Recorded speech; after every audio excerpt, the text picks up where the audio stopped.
Imagine being the most famous man in England. Not just famous, expected. Everyone has known your name since the moment you were born. They rang bells for you. They fired cannons. They printed your face on commemorative plates and sold them in shops, from London to Edinburgh to Calcutta. The newspapers track your movements, the way astronomers track planets. You cannot step out of a carriage without a crowd materializing from the pavements and rooftops, as if they were always there, already waiting, which in a sense they were. You are heir to the greatest empire the world has ever seen, and your mother will not let you read the mail. That's where we're going tonight. Not the battlefield, not the factory floor or the fish market or the gin cellar, not some ordinary man clawing his way through the mud of history. Tonight we're going somewhere stranger than all of those. Tonight you are Albert Edward, Prince of Wales. Bertie, to the people who matter, the future King Edward VII, though no one is calling him that yet and won't for longer than most people can imagine. The date is somewhere in the 1870s, though the 1870s bleeds into the 1880s the way fog bleeds into fog. Because when you have nothing particular to do, the years do that. They blur, they fold into each other. You wake up one morning and realise you've been the Prince of Wales for 2 decades, and your hair is going at the temples, and the throne is still occupied by the same small woman in black who has occupied it for as long as you can remember, and who shows, frankly, no signs of stopping. You have estates, you have horses, you have a French chef who can produce 14 courses at a sitting, and who weeps quietly if you suggest the souffle was merely adequate. You have a wife who is genuinely beautiful and legendarily patient and slightly deaf, which has its advantages given the nature of some of your recent conversations. You have friends whose names appear in every society column, men who wear their waistcoats like weapons and their boredom like a badge of honour. What you do not have is anything to do. That is the prison no one talks about when they talk about being born royal. It has no bars, no cold floor, no single guttering candle in the dark. It has walnut panelling and fires that are tended before you wake, and footmen who materialize silently from doorways the instant your glass approaches empty. It smells of beeswax polish and hothouse flowers, and the faint ghost of last night's cigars that has seeped into the curtains over years and years of evenings. But it is still a prison. So I make these history stories, and I genuinely cannot tell if anyone actually sleeps to them, or if you're all just extremely specific people who want to hear about a prince who ate 12-course dinners every night for 40 years while his mother refused to die. Either way, get comfortable, let it start. Your eyes open. It is not yet light, or barely light. The kind of grey that precedes light, a faint dilution of the darkness rather than anything you could properly call morning. Through the heavy curtains of the bedroom at Marlborough House, your London residence, the house that faces St. James's Palace across the park like an argument that has been going on for 30 years, you can hear the first sounds of the city assembling itself. A cart somewhere on Pall Mall, wheels grinding on cobblestones, a horse's hooves, a single horse, moving at a trot rather than a walk, which means someone is already in a hurry about something and that something is not your concern. The smell reaches you before any of this properly resolves into thought. Marlborough House has its own smell, distinct and accumulated, the kind of smell that belongs to large households where many people work very hard to make everything appear as though no one works at all. It's beeswax primarily. The stuff gets into everything, into the wood of the floor and the fabric of the walls and the very air of the corridors, where footmen applied it yesterday and will apply it again tomorrow. Beneath that, coal smoke, because the fires burn through the night in the season, and the chimneys of a house this size never quite lose that smell no matter how many times the flues are swept. And underneath all of it, flowers.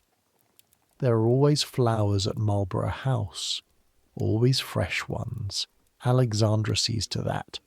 Hothouse roses and white lilies in the good rooms, something more seasonal and less controlled in the private apartments, and first thing in the morning their scent is almost aggressive, sweet and cool and slightly too much. You lie still for a moment. You're Albert Edward, Prince of Wales, Duke of Cornwall, Duke of Rothesay, Earl of Chester, Earl of Carrick, Baron of Renfrew, Lord of the Isles, Prince and Great Steward of Scotland. You have more titles than most men have suits. You have been all of these things since you were 9 days old, when Parliament confirmed the succession, and the whole country breathed a collective sigh of relief that the Queen had produced a male heir. You are at this particular moment in the grey early morning, somewhere in your mid-30s, and you have absolutely nothing to do today that matters. You know this before you are fully awake, the way you know certain things so deeply they have become structural, part of how the day is built rather than anything you need to think about. There will be no dispatches this morning. There are never dispatches. The boxes, the famous red boxes that your mother opens every day of her life, filled with the paperwork of running an empire, the decisions and the documents and the thing that you desperately want to be doing, the actual business of governing. Those do not come to Marlborough House. They go to Windsor, to Osborne, to Balmoral, in the increasingly long seasons your mother spends in Scotland, in the cold, in the darkness, communing with the ghost of your father. They do not come here. There was a time when you asked about this. Early on, optimistically, reasonably, with the slightly embarrassed hope of a young man trying to demonstrate that he could be trusted. You were in your 20s then, and you had come back from a tour of the Middle East and of America, and you had done everything asked of you, and you asked, politely, whether you might now be permitted to see the state papers, to learn something, to be prepared for the job that was, inarguably, eventually going to be yours. Your mother had what could charitably be called thoughts about this. You got a letter. You remember it the way you remember most things your mother communicates in writing, which is to say, you remember it the way you might remember a dentist. The letter explained at length that the Prince of Wales's reading of state papers risked constitutional impropriety, that it risked the leakage of sensitive information, that the late Prince Consort, your father Albert, the brilliant, organised, exhausting man whose death 20 years ago has apparently frozen your mother at that particular moment in grief like an insect in amber, had himself believed that the education of the Prince of Wales was best conducted through private study rather than official channels, and that therefore, you folded the letter, you went to Sandringham, you arranged a shooting party for 40 people. That was 15 years ago, and nothing has changed. Outside, the light is marginally stronger. A bird, some city bird, a sparrow probably, starts up somewhere in the courtyard gardens and then stops, and then starts again, working through its opinions about the morning. One of the footmen, somewhere below, closes a door more firmly than the household rule book probably approves. Someone is already in the kitchens. Someone in this house is always in the kitchens. You push back the bedclothes and sit up. Your feet find the floor, which is covered in thick carpet all the way to the wall. Turkish. Dark red, warm underfoot even in the coldest months. The temperature in this room is managed. Someone banked the fire last night, and it has breathed steadily through the small hours, so the air is not cold. not the way air is cold in houses where the coal is a deliberate calculation rather than an assumption. You know about cold rooms because you have visited houses where the family cannot quite keep up the pretense that the cold is a preference rather than an economy. You have also visited houses in the East End of London briefly, for reasons of charitable visibility, where the cold is neither pretense nor economy, but simply a fact as basic as the walls. The contrast is not lost on you. It is never lost on you. Whether this fact does you any particular credit is a question you have chosen not to press. You stand. Your back registers some mild protest, not dramatic, not the kind of thing a man mentions, but there. A tightness across the shoulders that has become familiar in the last few years. You're not old, but you're not young in the way you used to be young, which is to say the way a young man is young when he doesn't quite believe the evidence that he is mortal. The dressing room is through a door to the left. Your valet, Francis, who has been your valet for 9 years, and who knows things about you that a biographer would pay significantly for, is already there. Not in the room precisely, not yet, but audibly there. The very quiet movements of a man who has made the preparation of another man's clothing into a form of art. The slight shift of a hanger, the soft thud of a drawer that never quite closes without being lifted first on the left side. Morning, you say. Good morning, sir. Francis appears from behind the wardrobe door, which he's been opening with a specific angle that allows it to clear the carpet without catching. A thing he worked out in the first week and has done perfectly every day since. Your bath is ready. I've laid out the grey. Mr. Knollys sent a message last night. There's some correspondence requiring attention before 10. Knollys is your private secretary. The correspondence requiring attention is invitations, charitable requests, letters from people who want things from you that you're in a position to give, which is to say your presence at their events, your name on their letterheads, your body at their tables, consuming their food, and lending them the glamour of proximity to royalty. This is what you have to offer. This is the job. You perform it, it should be said, with genuine skill. That is one of the things that is seldom acknowledged about you, that you're actually quite good at this. The handshake remembered from 3 years ago, the question about the invalid daughter, the name of the racehorse, the precise and calibrated warmth that makes every man who talks to you feel briefly that he matters to you personally. You did not learn this. It came with you. Your father had it in a different register. Prince Albert was brilliant and organised and constitutionally correct and absolutely impossible to be comfortable around, which was perhaps why your mother adored him, and most other people found him exhausting. You have the other kind of gift, the ease. It just turns out that ease, without anything to apply it to, without the boxes and the decisions and the actual machinery of power, is a talent wasted on hospitality. An engine built for serious work, running on parties. The bath is hot. Francis has added something to it.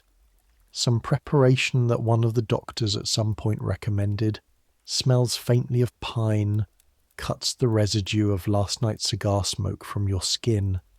You lower yourself in, and the water takes your weight, and the warmth spreads upward from your feet, and you sit in the steam and think about nothing in particular. Actually, you think about the races. Goodwood is coming up. Your horse, Persimmon. Well, Persimmon isn't born yet, that's the future. But there's another horse. There's always another horse. There is always at the back of your mind a horse that might, this time, actually deliver what so many horses before it have promised and failed to produce. Racing is one of the things you have which is real in the way that almost nothing else in your life is real. The outcome is genuinely uncertain. Money genuinely exchanges hands. There is no protocol for how to lose a race. When your horse comes in third, nobody rearranges their face to make it seem like a victory. The turf is democratic in that specific and very limited sense. You've been told by people who say these things and mean well that perhaps a man in your position might wish to moderate his association with the racing world, with the gambling that attends it, with the very specific category of friends that the turf produces, men who are vivid and knowing, and sometimes somewhat criminal in their enthusiasms. You have received this advice from your mother, from your secretaries, from members of the cabinet who have heard about your debts, which are real, and your evening entertainments, which are also real, and the nature of some of your friendships, which are real in the most complicated sense. You've thanked these people for their concern, and then you have gone back to the races. Because when you are standing in the paddock at Newmarket with the smell of cut grass and horse sweat and churned up earth coming at you from all directions, and the noise of 15,000 people building in the stands, and the animals moving past you with that particular combination of power and nervousness that thoroughbreds have, the quivering tension of something built for one specific violent purpose. There is nowhere in England less like being the Prince of Wales and waiting for your life to start. The bath cools, you get out. Francis hands you a towel the size of a small country, dense and warm, heated on the rail. You dry yourself and submit to the process of being dressed, which at your level of existence is a collaborative effort. Coat and waistcoat and the shirt with the particular collar, the one you like, not the other one, and cufflinks, and the whole armour of being a public figure going on piece by piece until the man in the mirror is the right man, the man who looks like someone who knows what he's doing. Breakfast happens in the smaller dining room, the one that faces the garden, smaller being relative. It seats 12 comfortably, and you're using it for the morning meal with 2 or 3 of the household, whoever happens to be resident, the equerry, perhaps one of the gentlemen of the household if they're in town, Alexandra if she is up, which some mornings she is and some mornings she is not. The smell of breakfast in a house like this is something specific. Kedgeree first. There is always kedgeree. The smell of it, smoked haddock and rice and butter and the faint sulphurous note of hard-cooked eggs, reaches the corridor well before you reach the door. Then bacon, grilled kidneys, toast made from bread that was baked in this house at 5 this morning, the crust still audible when you press it, silver dishes on the sideboard, kept warm by spirit lamps, and the particular domestic intimacy of a dining room where the food is real, and the company is small, and the day has not yet required anything of anyone. You eat well. This is one of the few things written about you in newspapers that is completely accurate. You eat the way a man eats who has been raised to understand that good food is a moral obligation, not just a pleasure. 2 plates of kedgeree, several kidneys, toast with butter and Oxford marmalade, the thick-cut kind, because the thin-cut kind is for people without commitment. A cup of coffee, then another. Nollis arrives while you're on the second coffee. He is a precise man, your secretary, one of those people who has organised themselves around their function so completely that it's difficult to imagine them in any other context. He carries a leather portfolio, always the same portfolio, worn at the corners now, and he opens it with the small click it makes when the clasp releases and he reads you the morning's material. There is an invitation to open a hospital in Leeds. There is a request from a charitable foundation in Birmingham. There are 2 dinner invitations, one from Lord and Lady Brooke, Francis, specifically Lady Brooke, and there is a small complicated pause after that name that both you and Nollis pretend not to notice. and one from a shipping magnate whose name you vaguely recognise as having given money to something at some point. There is a letter from your racing manager. There is communication from the household at Windsor. The communication from Windsor is from your mother's private secretary, not from your mother. It concerns the arrangements for the Queen's upcoming visit to Scotland and your expected attendance at the preceding family gathering, and your specific request to be excused from the specific week in which Lord Randolph Churchill's racing party was also occurring. The answer is no. You knew it would be no. Write back and say, "I will of course be delighted," you say. Knollys writes something in the portfolio. And the other matters? You accept the Leeds Hospital. You decline Birmingham on the grounds of a prior engagement. Though there is no prior engagement, not yet you will find one. The dinner with Frances Brooke you pause on. She is one of the beautiful catastrophes of your life, Lady Brooke. This is acknowledged within the particular closed world that knows such things. The world of the people who attend the same house parties and sail at Cowes and shoot at Sandringham. A world of perhaps 200 people who together constitute what society means at this level, all of them knowing roughly what everyone else is doing and none of them saying so except to each other. She is witty and gorgeous, and she writes you letters, and you write her letters, and the letters are of a nature that a man in your position should probably not be writing, but here we are. She is also lately involved in a dispute with a countess that has spilled from private knowledge into something that might become newspaper knowledge, which is a different and more serious category of problem entirely. Yes to the Brookes, you say, but quietly. Knollys writes something. This is your morning. This is what the first hour of your day looks like. Arrangements, social mathematics, the careful management of a life that contains enormous amounts of very specific freedom. To go where you like, to eat what you like, to be with whom you like within certain understood parameters, and almost none of the freedom that would actually mean something, which is the freedom to be useful. The Foreign Secretary makes policy. The Home Secretary manages the prisons, the police, the working of the domestic machinery of the country. The Chancellor sits with his ledgers. The Prime Minister, whoever the Prime Minister happens to be at this particular moment in the endless rotation of Gladstones and Disraelis that constitutes Victorian political life, sits with his cabinet and argues about Ireland or India or the Eastern question or whatever the current crisis happens to be. You know all these men. You have dined with all of them. You have shot with some of them at Sandringham, where the bags were enormous and the food was better than most of them had ever eaten, and where you watched them relax slightly in ways they never relaxed at Westminster. You have excellent relationships with all of them. They like you, genuinely, most of them. Disraeli more than Gladstone, if you're honest. Gladstone is exhausting.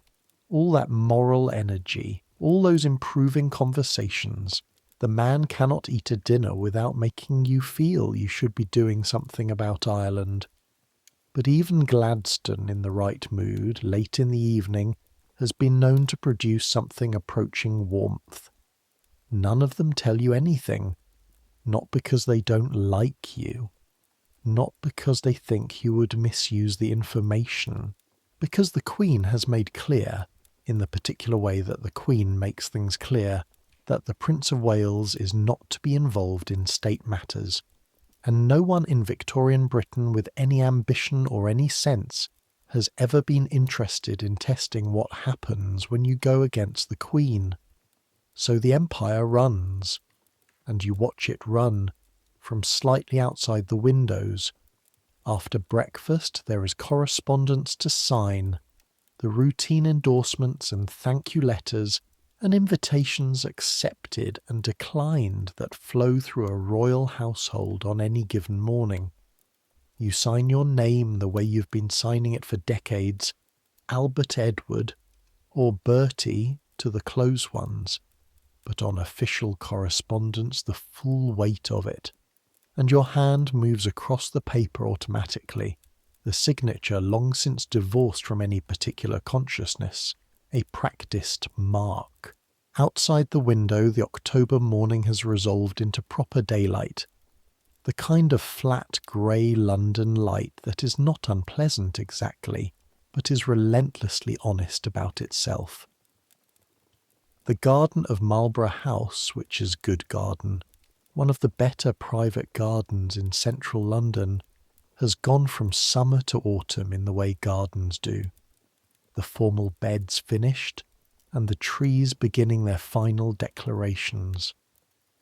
There is a gardener moving at the far end, a small figure bent to something, doing the work that makes the thing look as though no one does any work. You sign the last letter. You stand. You have, by the clock on the mantelpiece, which is French, gilt, with a shepherd and shepherdess eternally about to touch and eternally not touching, approximately 11 hours before it is appropriate to go to bed, 11 hours in which something must happen, must be done, must fill the space. The question of what to do with 11 hours when you have access to essentially everything and authority over essentially nothing, this is the central problem of your existence. It has been the central problem of your existence for so long that you have stopped thinking of it as a problem and started thinking of it as a condition, like weather. You do not solve it, you occupy it. The way you occupy it has become famous, or notorious, depending on your perspective. You call for your coat.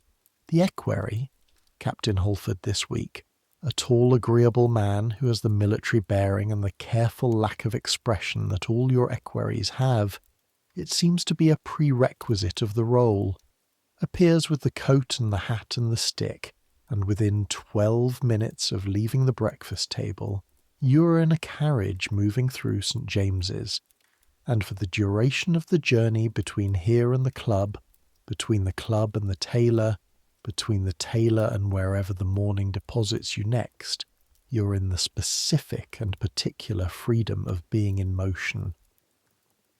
The streets of London in the 1870s are not gentle. This is something that the histories tend to sand down when they talk about Victorian London, when they talk about the gas lamps and the cabs and the elegant facades. The streets are genuinely brutal in their noise and their press. On Pall Mall, the carriages and cabs and carts produce a continuous roar that is felt as much as heard, the wheels on the sets producing a grinding vibration that comes up through the body of the vehicle and settles in your bones. The smell through the window, which you crack despite everything, because the inside of a closed carriage on a city morning smells of leather and horse, and whoever was in it last is coal smoke and horse dung and the particular damp stone smell of a city that has been raining. There is a pastry seller on the corner of Waterloo Place, a woman with a basket and an astonishing voice, calling her wares in the penetrating register that street sellers develop over years of competing with the din. And for a fraction of a second as the carriage passes, you smell sugar and hot fat through the coal and the dung, and it is very nearly wonderful. London is the city you know best on earth, and probably love most, though it is not a simple love. You have travelled widely, North America, the Middle East, India, the continent, on a schedule that would exhaust a diplomat, and you have found beauty in many of those places, the specific and unrepeatable beauty of things that are entirely unlike home. But London is the organism you understand. You know its moods the way you know a person's moods. The particular aggression of the city on a Tuesday morning, the financial machinery at full speed, the different energy of the park on a Sunday, the class geography of who uses which paths, the East End, which you have visited in a careful and supervised way, The kind of visit that a man in your position makes when he is trying to understand something and is never quite allowed to, because the visit is too prepared, too arranged, everyone knowing you're coming, the normal disorder briefly managed. You have sometimes thought that you would like to see the East End the way it actually is, without the arrangements. Just walk into it, as a person walks into a place. You have not done this, partly because it is practically impossible. There's no version of your face that is unknown in England, and partly because it would be, in some way you cannot quite articulate, the act of a man pretending to be what he is not, and you have enough experience of pretense to know its specific flavour. The carriage stops at the club.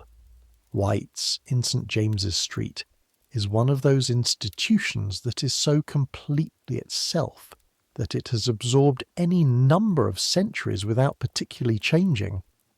The exterior says nothing in the way that genuinely secure things say nothing. Inside, the smell is distinctive and immediately settling. Old leather and wood smoke and the faint ghost of yesterday's brandy, not unpleasant, a civilized ghost. And the light is the specific light of rooms that have been insulated from the outside world by the thickness of their walls and the weight of their curtains. You are greeted. Chairs are adjusted. A man brings something without being asked, because there are places in the world where things arrive without being asked, and this is one of them.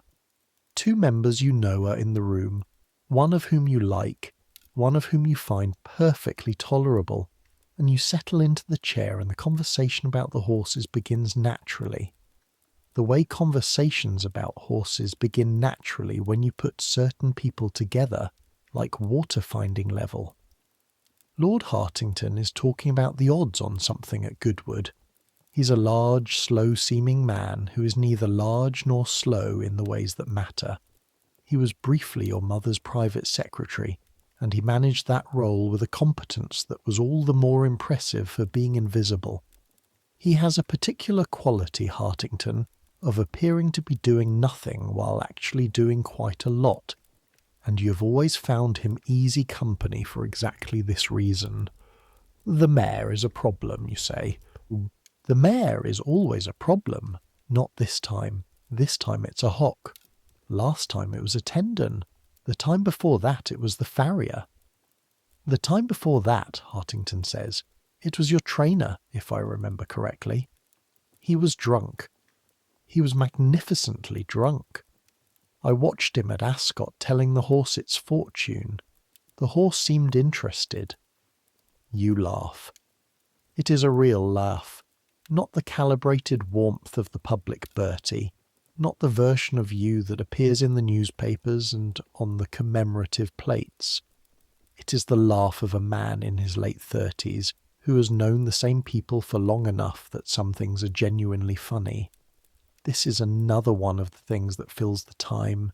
These conversations, the network of friendship that you have built, or inherited or assembled from the wreckage of several near scandals, the people who constitute the Marlborough House set, as the newspapers have called it, somewhat disapprovingly, with the implication that what happens in Marlborough House is less decorous than what happens elsewhere in royal circles. The set is real, and it is yours, genuinely yours, the first thing in your official life that belongs to you rather than to the position. Alexandra is part of it. Hartington is part of it. The Aylesford crowd, the Sutherlands, the various American heiresses who have married into the English aristocracy in the last decade and brought with them a refreshing willingness to say directly what everyone else is only thinking. They are all part of it. Your mother disapproves of most of them. Your mother disapproves specifically of the pace at which the set operates. The late nights, the card games, the racing, the theatre especially, because attending the theatre is one thing and befriending the people who perform in it is quite another thing. a thing that puts you in rooms with people of a social category that the Queen finds, to use the specific Victorian word for it, unsound. Actresses, singers, people who perform their lives in public and are not royals and are therefore doing it wrong. You're friends with several of these people. They are better company than you will publicly admit. The morning moves on. Around 11, you walk from the club to your tailor's on Savile Row, because you have a fitting, because there is always a fitting, the maintenance of the wardrobe at your level being a continuous and slightly philosophical project. The walk is 10 minutes on a route, you know, so precisely you could do it with your eyes shut, and you almost do. Your feet finding the camber of the pavement, and your body navigating the pedestrian traffic with the automatic competence of someone who has been famous since birth and has developed a kind of physical management of public space, moving through it without encouraging it. Savile Row smells, near the good shops, of wool and chalk and the specific dry heat of pressing irons. Your tailor, Poole's, Henry Poole and Company, the same family that has been making your family's coats since before you were born, receives you with a combination of intimacy and formality that the trade has perfected. The warmth of a man who genuinely knows you, combined with the precise professional distance of someone who is being paid. The fitting room is small and mirrors on 3 sides, and you stand in the good suit while the cutter pins and marks and murmurs measurements to an assistant who writes them down. You look at yourself in the mirror. You are willing to acknowledge this privately, not the slender young man of your 20s. The 14-course dinners have their cumulative reality. The riding helps, but riding only helps so much. Your face has settled into itself in the way faces do when they've been in the world long enough to stop pretending. The eyes are still sharp. The beard is fashionable and carefully maintained. The clothes, when they're Poole's clothes, do what clothes can do. You look, in short, like a prince. You just don't feel like one. The cutter is saying something about the cut of the left shoulder. You agree with whatever he's saying. Outside on Savile Row, a brougham passes at a rapid trot, the horse's hooves producing a rapid staccato on the road surface, and then fades toward Piccadilly. 40 years. That is the actual span of it, though you don't know that yet. You are in the middle of it now in the 1870s, and the middle of 40 years is particularly specific in its texture. It is not the beginning, which has at least the quality of novelty. The early visits to foreign courts, the tour of the Holy Land, the brief spell at Oxford and Cambridge that was more supervised than educational, but at least had the appearance of purpose. And it is not the end, because the end, your mother's death, the boxes finally arriving, the machinery of state finally turning toward you, that is still 30 years distant, and 30 years in your position is not a number that functions as motivation. The middle is the middle. The days accumulate, the horses run, the dinners happen. Alexandra is kind and long-suffering and occasionally deaf at the precise moment when deafness is most convenient for everyone involved. The government governs without your input. The empire expands and contracts and has crises and resolutions, and you read about all of it in the newspapers the morning after like everyone else. The tailor finishes. You put your coat back on. The afternoon is racing. Not an actual meeting today.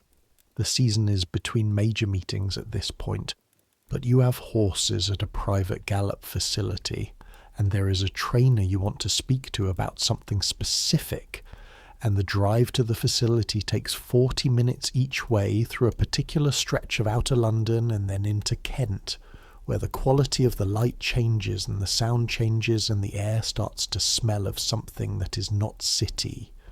You notice the change every time. the specific moment when London releases you.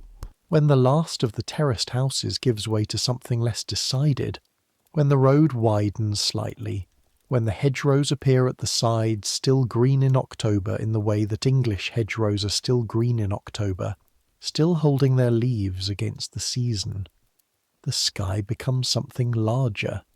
The temperature drops fractionally, or seems to drop, or perhaps it is just the absence of the city's warmth, the warmth that 3 million people generate without thinking about it.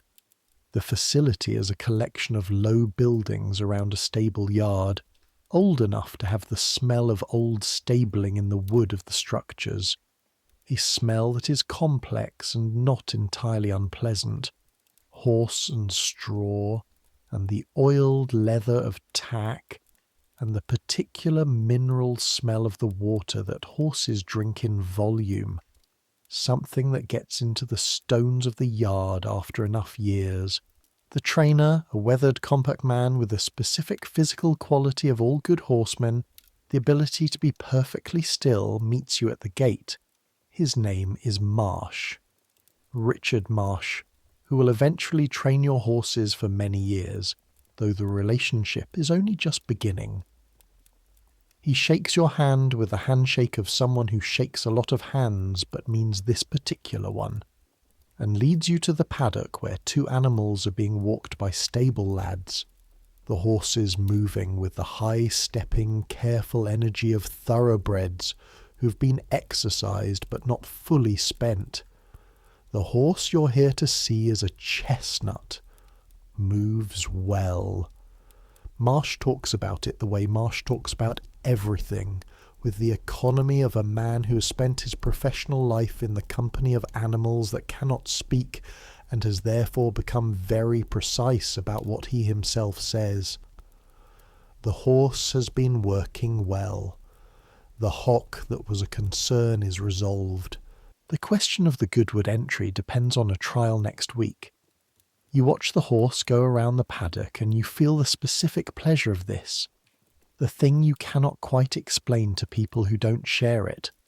The horse is doing something right now, right in front of you, with its muscles and its breathing and its enormous careful feet on the grass. And whether it is going to win a race next month is genuinely uncertain. And the genuine uncertainty is so rare in your life that you experience it as almost physical pleasure. You could win or lose. The horse doesn't know who you are. Enter it, you say. Marsh nods. He makes a note. You spend another 20 minutes at the paddock, and then another 20 at the stable, looking at 2 other animals in various stages of preparation. And then the drive back to London begins, and the sky closes back down, and the hedgerows give way to houses, and the smell changes again, coal and density. And by the time the carriage re-enters Pall Mall, the October light has gone from thin to dark, and the gas lamps are being lit. The lamps, that's another thing. The gas lamps of London in the 1870s are still relatively new in the scale of the city's life, still producing in some quarters the slight sense of novelty that illumination on this scale deserves. The lamplighter is a figure you notice sometimes. The man with his long pole going from lamp to lamp, the flame catching with a small pop and the light spreading. There are streets in London that are still dark after dark. The East End, parts of Suffolk, any number of streets where the gas hasn't reached, or where the reaching of it has been decided by someone against whom the residents have no recourse. And then there are streets like Pall Mall and Piccadilly that are almost daylit by the standards of what anyone expected until recently. The carriage moves through the pools of light and darkness. You are looking out the window with that particular quality of inattention that comes after a day of doing things that are pleasant but not quite sufficient. Things that fill the hours but don't use the capacity. You have the feeling you often have at this point in the day, the feeling of a man who has been given a very good tool and asked to cut butter, Back at Marlborough House, there is time before dressing for dinner. There's always dressing for dinner. Dinner is the event that organises the second half of the day, the way the first half is organised by breakfast. And you spend an hour in the library with the newspapers, the late editions, reading about things you have no ability to influence. The newspapers say a great deal about you. This is something that is simply a fact of your existence, the way the weather is a fact. Not all of it is flattering. Some of it is considerably less than flattering. The Morning Post has been running a series of editorials about the costs of the royal household that are specifically targeted at the question of whether the heir to the throne is providing adequate return on the significant public investment that maintaining him requires. And the answer the editorials seem to be building toward is not entirely. You read these editorials the way a man reads weather reports for a country he cannot leave. Noting, adjusting internally, doing nothing. What would you do? What could you do? The costs are real. The income from the Duchy of Cornwall is real. The parliamentary grant is real. The houses are real. The staff are real. The horses are real. The dinners are real. The question of what adequate return looks like when your function is not clearly defined, when your function is to wait, is a question that the editorials ask without quite being willing to answer, because the answer is complicated. You fold the newspaper, the dress uniform tonight, dinner at the Sutherland, 60 people, political and social mix, the kind of dinner where you will be seated near but not next to the most important person in the room, because you are always near but not quite at the centre, which is a metaphor so obvious and so continuous that it has stopped functioning as a metaphor and has become simply the physical description of your position. You will talk to people. You will be excellent at talking to them.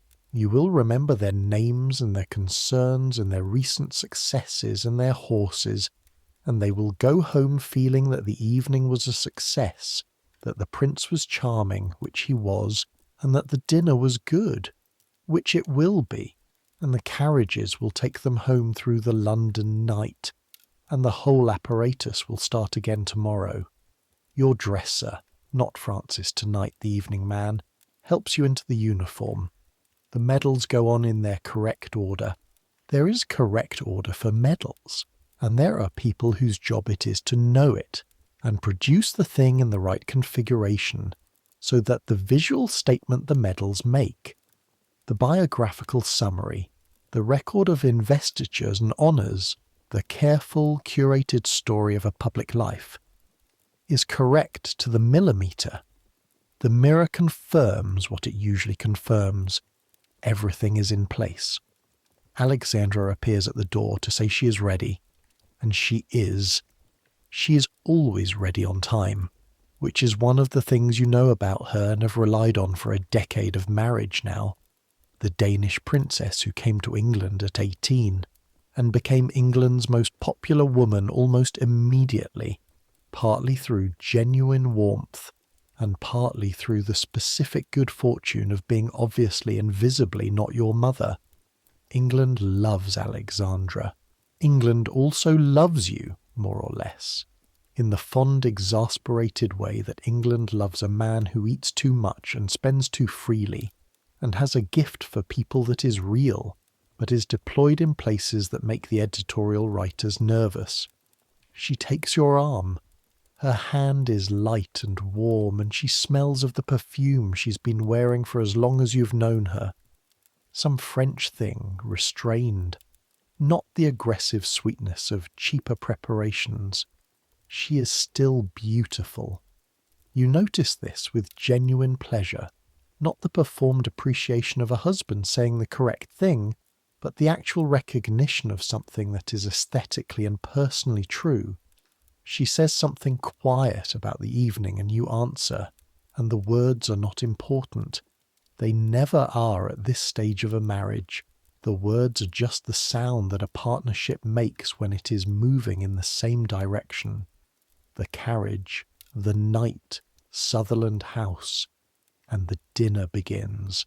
60 people in the long dining room, candles along the tables, the light falling on crystal and silver, and the specific Sutherland porcelain, the flowers Alexandra has sent from Marlborough House, because she always sends flowers to dinners she's attending, and the hostess always pretends it's a delightful surprise.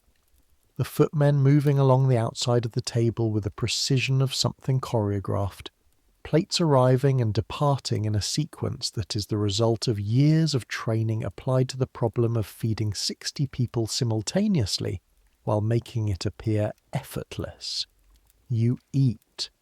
The soup first, consommé, clear and golden, the smell of it reaching you before the bowl arrives, stock that has been reducing since this morning, the depth of flavour that only comes from time, then fish, then something with game birds and a sauce that is very good, the kind of good that makes you actually look up from the conversation to acknowledge it. Because the conversation can wait briefly when the sauce is genuinely exceptional. To your left, Lady Sutherland, who is an excellent dinner companion because she has opinions and is willing to have them audibly.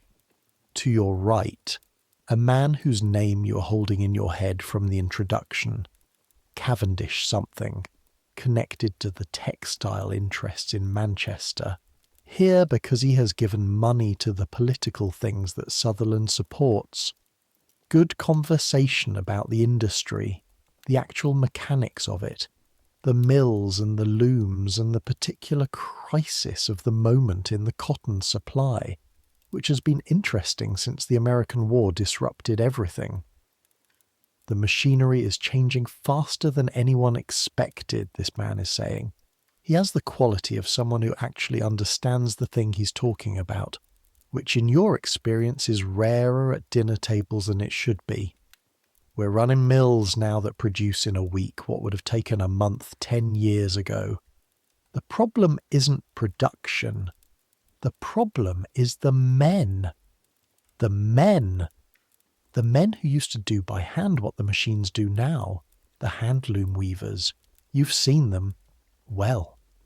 He stops, because he's about to say you've probably not seen them, which is both accurate and perhaps impolite.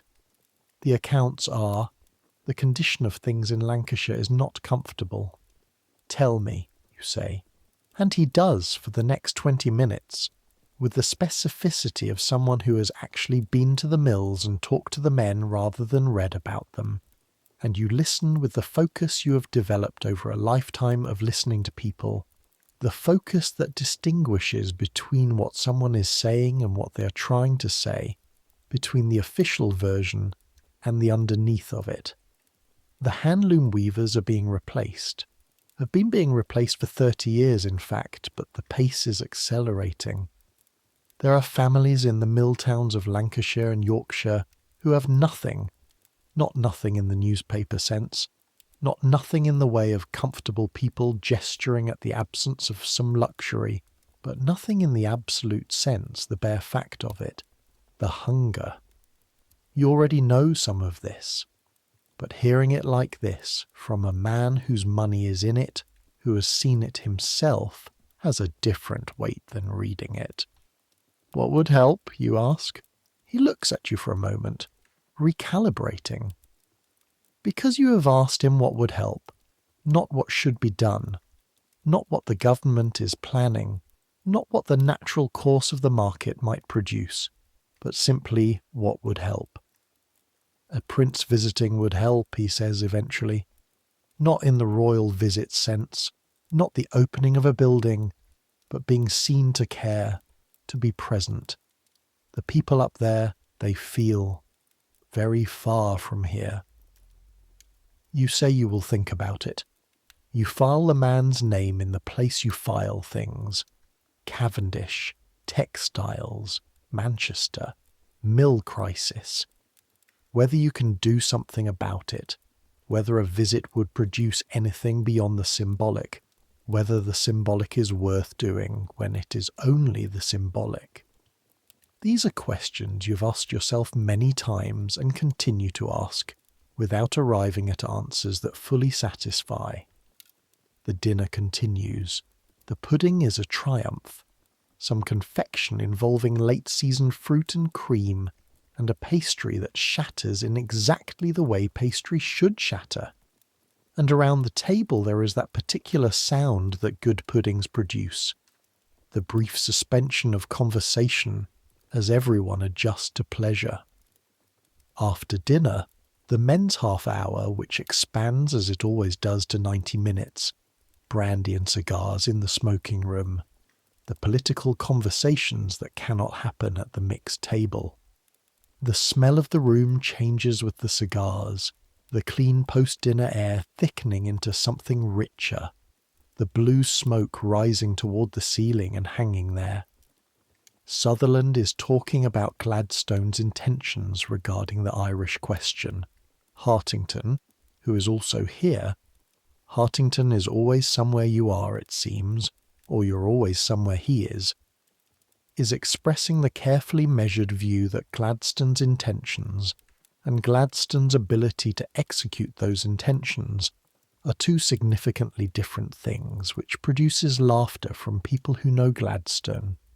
You are consulted, you're asked your opinion. You give it carefully, because your opinion on political matters is one of the things you've learned to calibrate, to offer enough that people feel you have engaged honestly, and not so much that it appears in the newspaper the next day as the Prince's views on the Irish question, which would cause a communication from Windsor.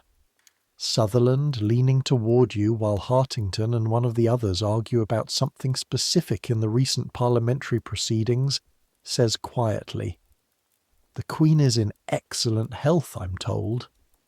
The particular weight on that sentence, the particular meaning of excellent health in this context. It is both a factual statement and a form of commiseration, the acknowledgement between men who both understand your situation, that the situation continues. "She is," you say. "I'm told the Scottish air agrees with her." She has always liked Scotland. She's always liked Scotland, and she likes it more every year. I believe she's considering spending the whole of the spring there next year. Sutherland makes a sympathetic sound. "The Balmoral years," someone else says, from slightly further down, and there is laughter in which you participate, because the alternative to laughing at these things is not laughing at them, and not laughing at them is the path to the specific madness of taking your own position seriously. Balmoral, the castle in Aberdeenshire that your father had redesigned, built largely to his precise German specifications, the tartan everywhere, the baronial excess, the specific combination of grandeur and discomfort that Prince Albert apparently found appropriate to the Scottish landscape. Your mother retreats to it with an increasing devotion that has become something more than a preference. She governs from there. She receives ministers there. She manages an empire from the remote granite castle in the Scottish Highlands, conducting business by letter, in writing, with a thoroughness and a stamina that would be genuinely impressive if it didn't also mean she was doing it somewhere several hundred miles from anywhere you are. The smoking room empties gradually. The carriages are called. The night disperses into the individual dark routes home through London, the same city in a different mode, quieter. The streets not empty but inhabited differently. The pace changed. The carriage back to Marlborough House is 20 minutes. Alexandra is beside you, half asleep against the leather, her head at an angle that is either very comfortable or will produce a very stiff neck in the morning. The streets go past. A cab horse in the circle of a lamp, its breath making small clouds. A late-night newspaper seller at the circus, voice barely a call now at this hour. A figure in a doorway that is still, or possibly not quite still. Marlborough House receives you. The night footman opens the door before the carriage fully stops, because this is one of the things these people do. The house is quiet in the way large quiet houses are quiet, not silence, but the managed hush of many people attempting not to be heard in the process of maintaining the environment in which you do your not quite sleeping. Up the stairs, the bedroom, the fire has been tended. You sit on the edge of the bed for a moment before getting in, just sitting there with your coat off and your cufflinks on the dish where cufflinks go, and the mild late-night feeling of a man who has spent a day in the company of food and conversation and horses and newspapers and has not done anything you could precisely identify as useful. Outside London, 500,000 chimneys, more now, the city growing at a rate that is alarming if you look at the maps, spreading into Kent and Surrey and Essex like something that cannot stop.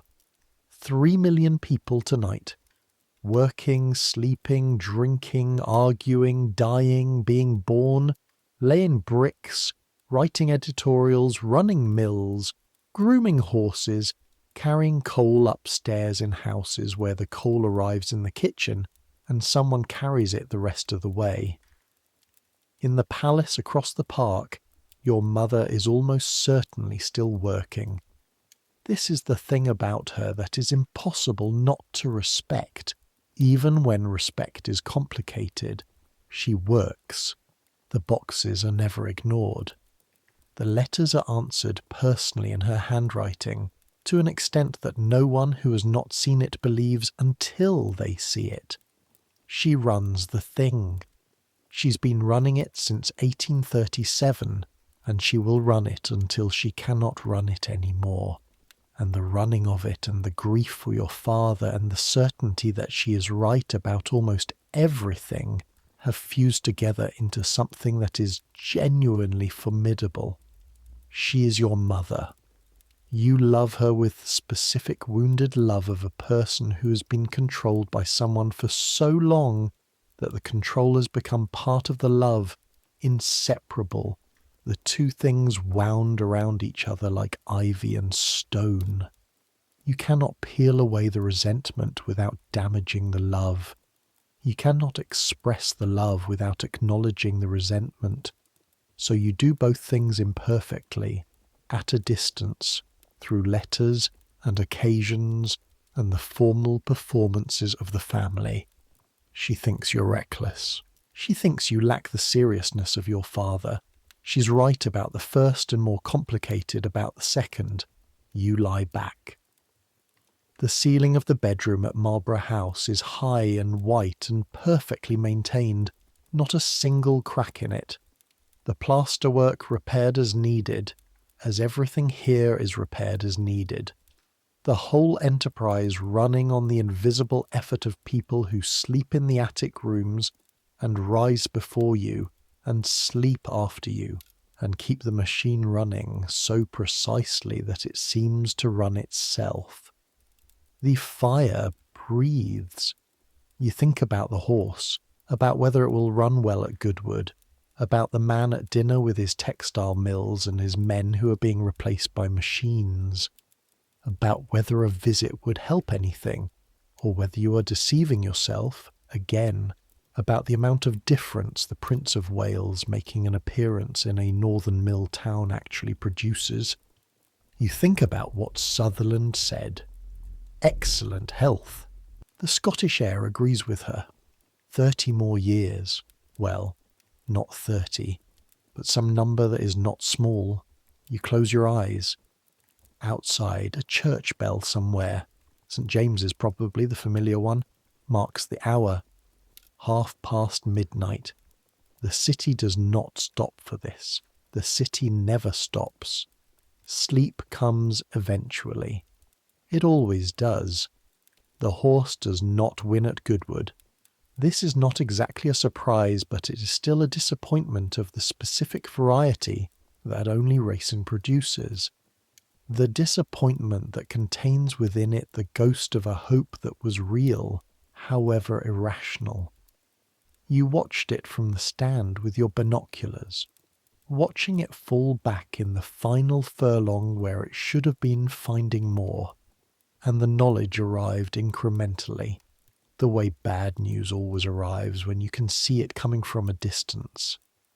Marsh says the ground was wrong. Marsh is probably right. The ground was heavy and this horse prefers it firmer. You say nothing and walk back to the carriage. This is 1876, roughly, or it might be 1877. The years are starting to do the thing they do. What is definite is that you are 35, or perhaps 36, and the season at Goodwood has been interesting for reasons that have nothing to do with the races, because the Goodwood House party this year has produced a situation that is going to require management. The situation, in brief, involves Lord Aylesford, who is one of your friends, in the sense that you collect a particular kind of friend, vivid, problematic, not entirely safe, and Lord Randolph Churchill, who is a man you also know, and a letter, and the suggestion that the letter might become public knowledge. The full mechanics of this are complicated, involving multiple parties and a degree of marital dissolution that was perhaps always coming. But what matters right now, what matters in the specific crisis sense, is that Lord Randolph Churchill has letters written by you to Lady Aylesford, of a nature that would be described, if they were read in public, as demonstrating, not impropriety exactly, nothing that proves anything decisively, but intimacy of the kind that the newspapers would find extremely interesting. Churchill has sent his wife to visit the Princess of Wales to show her these letters. He did this to apply pressure. The pressure is real. You're not a man who frightens easily. There are advantages, in this specific context, to being who you are. You have resources, you have advisors, you have Knollys, who is very good at navigating exactly this kind of thing, and you have the ultimate resource of the position itself, the institutional weight of being the heir to the throne, which does not protect you from scandal, but complicates the calculus of anyone who wants to produce one. But this one has teeth. Knollys arrives at Goodwood the morning after the race. Travelling from London on the early train, his portfolio in his lap for the entire journey. You meet in the private sitting room of the house, with the windows looking out over the racecourse, the course empty now, the stands bare. He's overplayed it, Knollys says. His voice is the voice of a man delivering analysis, not judgment. The letters don't demonstrate what he's suggesting they demonstrate. If it went to court, and he's threatened that it might, the outcome would be uncertain for both parties. So he's bluffing. He may be half bluffing. Men in his situation often believe their own threats more completely than is warranted. And the letters themselves are best not read by anyone other than the current readership. A pause. Which is to say, they are warm. Whether they are imprudent depends on who is reading them and in what mood. You look out the window at the empty racecourse. The problem with the letters is not precisely that they are what Churchill says they are. The problem is that they are plausible. Your life has been conducted in a way that makes a significant number of things plausible, and while plausibility is not guilt and a newspaper editor knows the difference, a newspaper editor also knows that plausibility sells papers, and that the distinction between plausibility and evidence is a distinction readers are not always interested in making. You have cultivated very deliberately over many years the private life that the official life does not permit. The restrictions that attend the public role, no politics, no influence, no actual function, have produced in you an appetite for the unregulated, the unofficial, the places and people and evenings where the position is temporarily suspended and the man is visible. This appetite has been fed. It has been fed generously. The racing, the gambling, the dinners that extend to 2 in the morning, the women, not all of them, not by any means. The relationship with Alexandra is real and is its own thing, separate and intact, but some of them, some specific and sometimes inadvisable, some of them. Lord Randolph Churchill's letters are not the first piece of evidence that this life has consequences. They will not be the last. What do we do, you ask? Knollys has already worked this out. He is that kind of man. He proposes a counter, a message to Churchill that is specific about the legal and institutional consequences of making the letters public. A message delivered through an intermediary in language that makes the seriousness unmistakable without constituting a threat in any actionable legal sense. Simultaneously, Aylesford is to be spoken to about the wisdom of making a scandal that will damage primarily himself, which he can be made to see if the right person makes the argument. You listen. You authorise the response. You tell Knollys to proceed and thank him and pour yourself something and sit with it for a while after he leaves. The rooms that people actually live in, the private rooms behind the official ones, are always slightly smaller than the public rooms suggest they should be. The private sitting room at Goodwood has good furniture and a competent fire, and the smell of old country house fabric that sits in the curtains and the armchairs, a smell that contains wood smoke and beeswax and the specific damp that enters English country houses through the walls in October, no matter how well they're maintained. The window is slightly cold to the touch. You place your palm flat against the glass, feeling the chill, the contrast with the room's warmth. Lord Randolph Churchill. Brilliant man, infuriating man, man of the specific reckless ambition that produces both great political careers and catastrophic personal decisions. He is going to be Chancellor of the Exchequer one day. Everyone can see it. And he is going to destroy himself with the same force of will that he used to build himself. That is not entirely unlike the pattern of various other people you know, including, if you are being honest with yourself, several aspects of your own tendencies, though your self-destruction, if it comes, will be more dignified than most because the dignity is the product of staff. The counter-pressure works. Churchill backs down. The letters are not published. The situation resolves into a different kind of incident, a shift in several relationships, a cooling between you and the Churchills that is permanent and known, and occasionally referred to in political analyses of the next decade. The horse runs at Epsom in the spring and comes forth. You go to Paris. There is no sentence that properly completes that. Paris is what Paris is, which is a city that has looked at the question of how human beings should spend their time and come to different conclusions than London has, and is not apologetic about it. You've been coming here since you were old enough to arrange it yourself, since your first semi-authorised visit in your 20s, and each time you arrive at the Gare du Nord and the particular smell of Paris arrives first. Coal smoke and bread. Always those two things before anything else. And then the river, and then something indefinable that is just French. Just the specific combination of a city that cooks differently and builds differently and carries itself differently.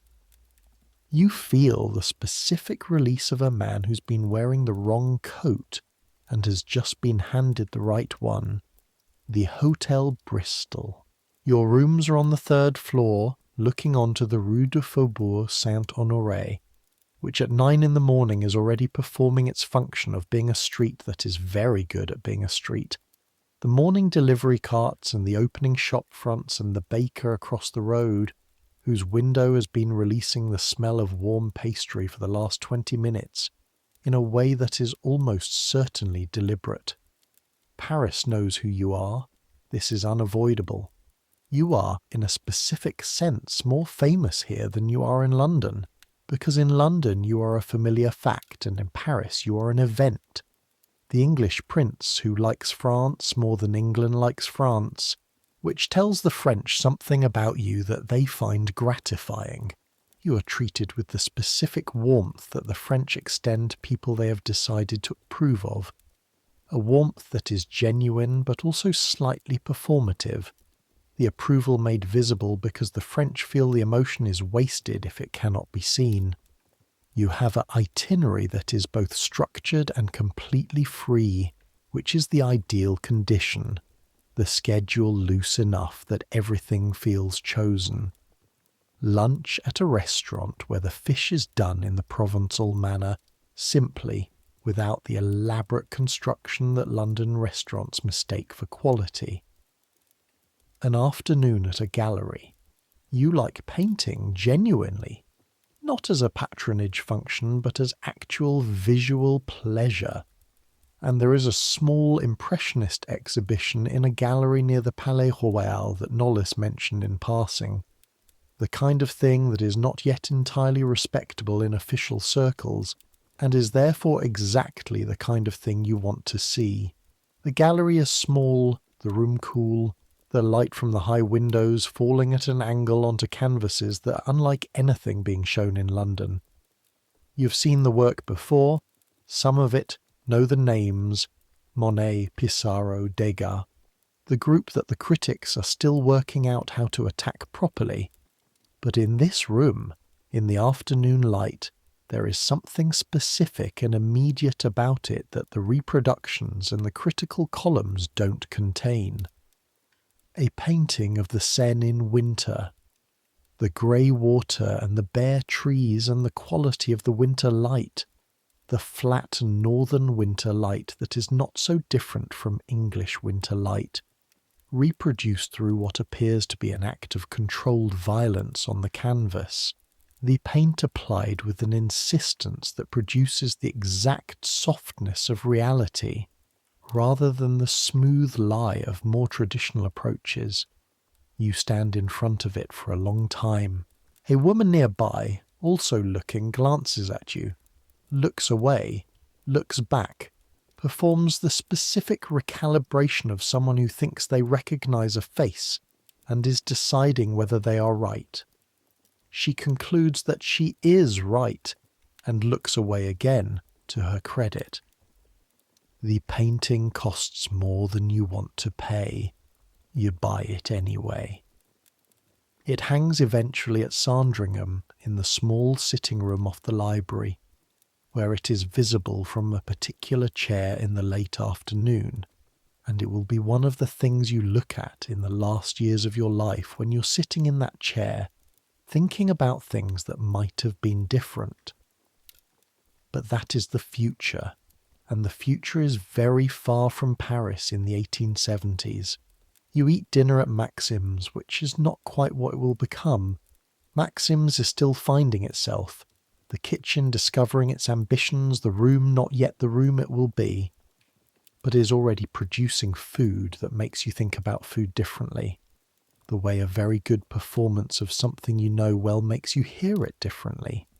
Lobster done in a bisque that is rich without being heavy, the cream incorporated at the precise temperature that keeps it from breaking, the brandy in it a decision that someone made and that was the right decision, a saddle of lamb, a cheese course that is taken seriously, wine from a cellar that has been assembled by someone who thinks about wine the way you think about horses, with the informed passion of someone who has been at it long enough to know what they don't know. The man across the table tonight is Charles Carrington, one of your oldest friends, a man who has been part of the set since the beginning, who knows everything about you, and has never written any of it down, a quality you value above almost any other in a person. He is eating with the pleasure of someone who also takes food seriously, and is therefore the right company for this restaurant in this city.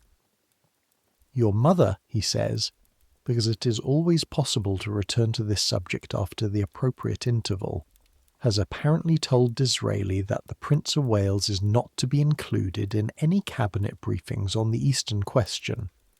Disraeli told you this. Disraeli told someone who told me. In the specific way things travel. The Eastern question is the Russian expansion toward the Ottoman Empire, the Balkans crisis, the possibility of a war that would involve Britain and Russia directly, a war that could reshape the geography of the continent. This is the most significant foreign policy situation of the decade. You have views on it that are not identical to your mother's views. You have expressed these views carefully to the appropriate people. The appropriate people have listened with the polite attention of those who know the views are coming from someone with no authority to act on them. Disraeli is a reasonable man, you say. He knows the situation. Disraeli is devoted to your mother. He's also terrified of her, which in this case produces the same effect as devotion. He calls her the fairy. I know. She likes it. She likes him. This is useful and unusual. Gladstone she tolerated. Disraeli she likes. The distinction matters. You eat the lamb. The quality of it is exceptional, the roasting having produced the specific relationship between the exterior, caramelized and slightly charred at the bone, and the interior, which is pink, not bloody but not grey, the colour of something done correctly. The salt has been applied at the right point. The situation will resolve, you say. These things resolve. Eventually, the question is what shape they resolve in. And we will read about what shape in the morning paper. Carrington looks at you for a moment. There is in his expression the thing that a genuine friend's expression sometimes does, which is to carry the truth of a situation without requiring you to perform a response to it. He's not going to say you should have been consulted. You both know you should have been consulted. The space where that acknowledgement would go is occupied, silently, by the shared understanding of men who have talked around this particular fact for 20 years. The wine, you say, is excellent. It is, Carrington agrees. The Eastern question resolves eventually into the Congress of Berlin, 1878, where Disraeli comes back with peace with honour, a formula that conceals a great deal of unpeaceful compromise in extremely honourable-sounding language. You read about it in considerable detail in the Times. The years continue. You go back to Paris in the spring, as you go back every spring, the season of Paris being different from the season of London in a specific way that has nothing to do with the weather, though the Paris spring is genuine in a way the London spring sometimes is not. The chestnuts in the Tuileries, the light coming back at a different angle, the specific celebration in the city's entire character when the cold finally releases its grip and the terraces open and the whole apparatus of outdoor existence re-engages. You go, you eat, you see the people who are your Paris people, a category that overlaps partially with the London ones and contains entirely different ones beside.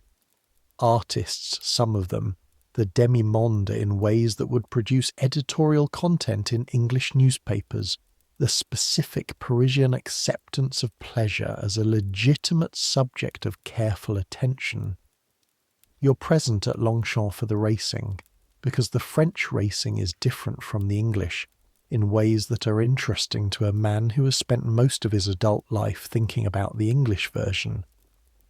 The horses here run differently, partly a question of track geometry, partly, you suspect but can't prove, something to do with the breeding choices made over different decades in response to different conditions.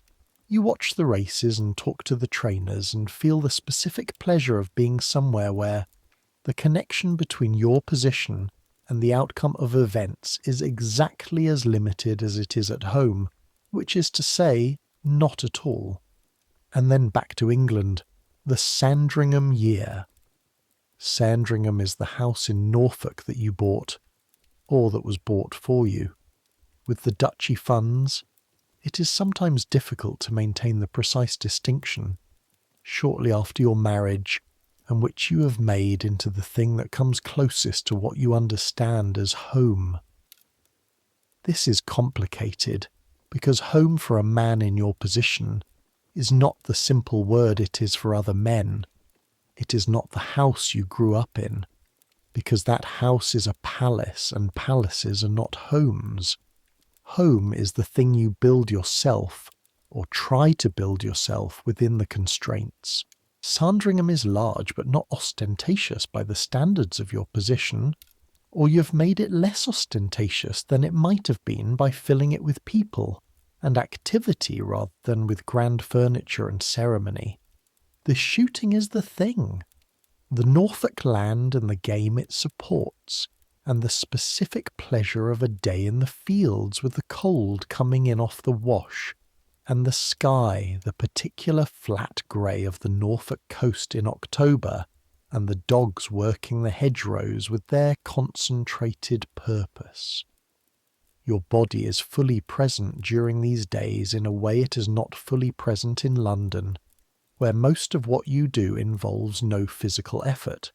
The walking, the mud under your boots, the weight of the gun, and the specific, satisfying thud of it against your shoulder. The cold that creeps through the shooting coat by mid-morning and requires physical movement to resist. The guests come and go throughout the season. 60, 70 people at the peak of a shooting party, the house running at full stretch, the kitchens operating from 5 in the morning. The smell of a shooting party breakfast is its own specific thing. The beeswax in the morning, yes, but over it the specific additional richness of devilled kidneys and kedgeree and the sausages of a Norfolk type that are made on the estate, and which you have had for 20 years and still find excellent. Alexandra manages the social aspect. This is one of the things she is genuinely good at, the management of a large household party, the balance of personalities, the placement at tables, the sensing of which combination of guests will produce lively conversation and which will produce awkward silence. She does this with what appears to be effortlessness. You know it is not effortless because you have seen the work that underlies it, the conversations with the housekeeper, the seating plans revised 3 times, the diplomatic navigation of who was quarrelling with whom about what from the previous season. The children are here too during the school holidays, 5 of them now, in various stages of the progression from infant to bewildered young person. Your eldest son, the one who will be king after you if the sequence holds. You try not to think about this sequence too precisely. Try not to apply arithmetic to human lifespans, though the arithmetic insists on making itself available, is already showing signs of being a complicated proposition. Intelligent in some directions, thoroughly resistant in others, you were told the same things about yourself at his age by people who are now telling you the same things about him, and the circularity of this is not lost on you, though it does not make the conversations about his education any more comfortable. The autumn of 1883 finds you at Homburg, the German spa town, because Homburg in the season is one of the other places, the continental destinations that constitute the annual circuit. Paris, Marienbad eventually, Cowes for the sailing, Homburg for the cure. The cure at Homburg involves mineral waters that taste like something geological and are held to be restorative of everything from gout to melancholy, both of which are conditions that the Victorian man of your class has opinions about. Whether the waters actually do anything is a question that the medical establishment answers with confident ambiguity, and the patient answers by feeling slightly better, which may or may not be the same thing. The company at Homburg is international, in the specific way that wealthy Europeans in the 1880s are international. The same people from several countries doing the same things in the same places at the same time of year, their national identities expressed primarily through their tailors and their specific relationship to punctuality. German princes, some of them your cousins in various degrees of removal, Russian aristocrats, French financiers, the particular international set that the railway system has enabled, the world of the very wealthy suddenly being very small. You play cards here. Baccarat, primarily the game that the continental scene prefers, the game of deliberate hazard, the specific combination of skill and chance that makes it compelling in a way that games of pure chance or pure skill are not. You are good at it. You are also willing to play for stakes that make other people nervous, and this combination, competence and willingness to risk, produces in you a baccarat player who is interesting to sit across from.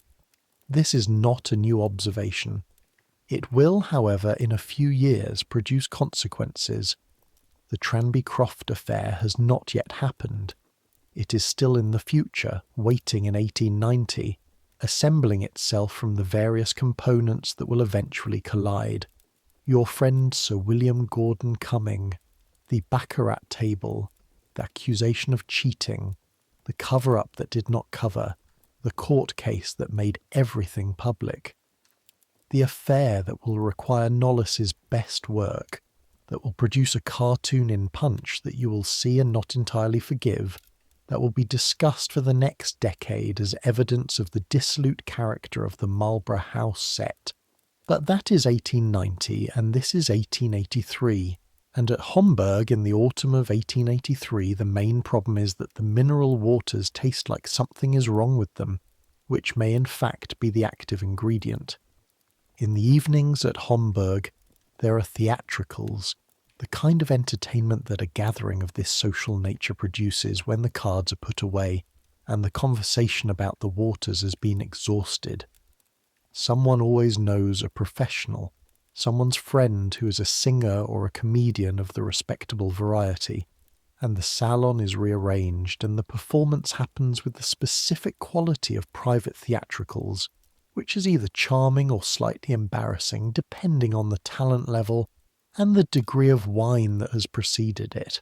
Tonight the performer is a French singer, a woman who is perhaps 35 and who carries herself with the particular assurance of someone who has been beautiful her whole life and has decided to continue being beautiful as a professional position.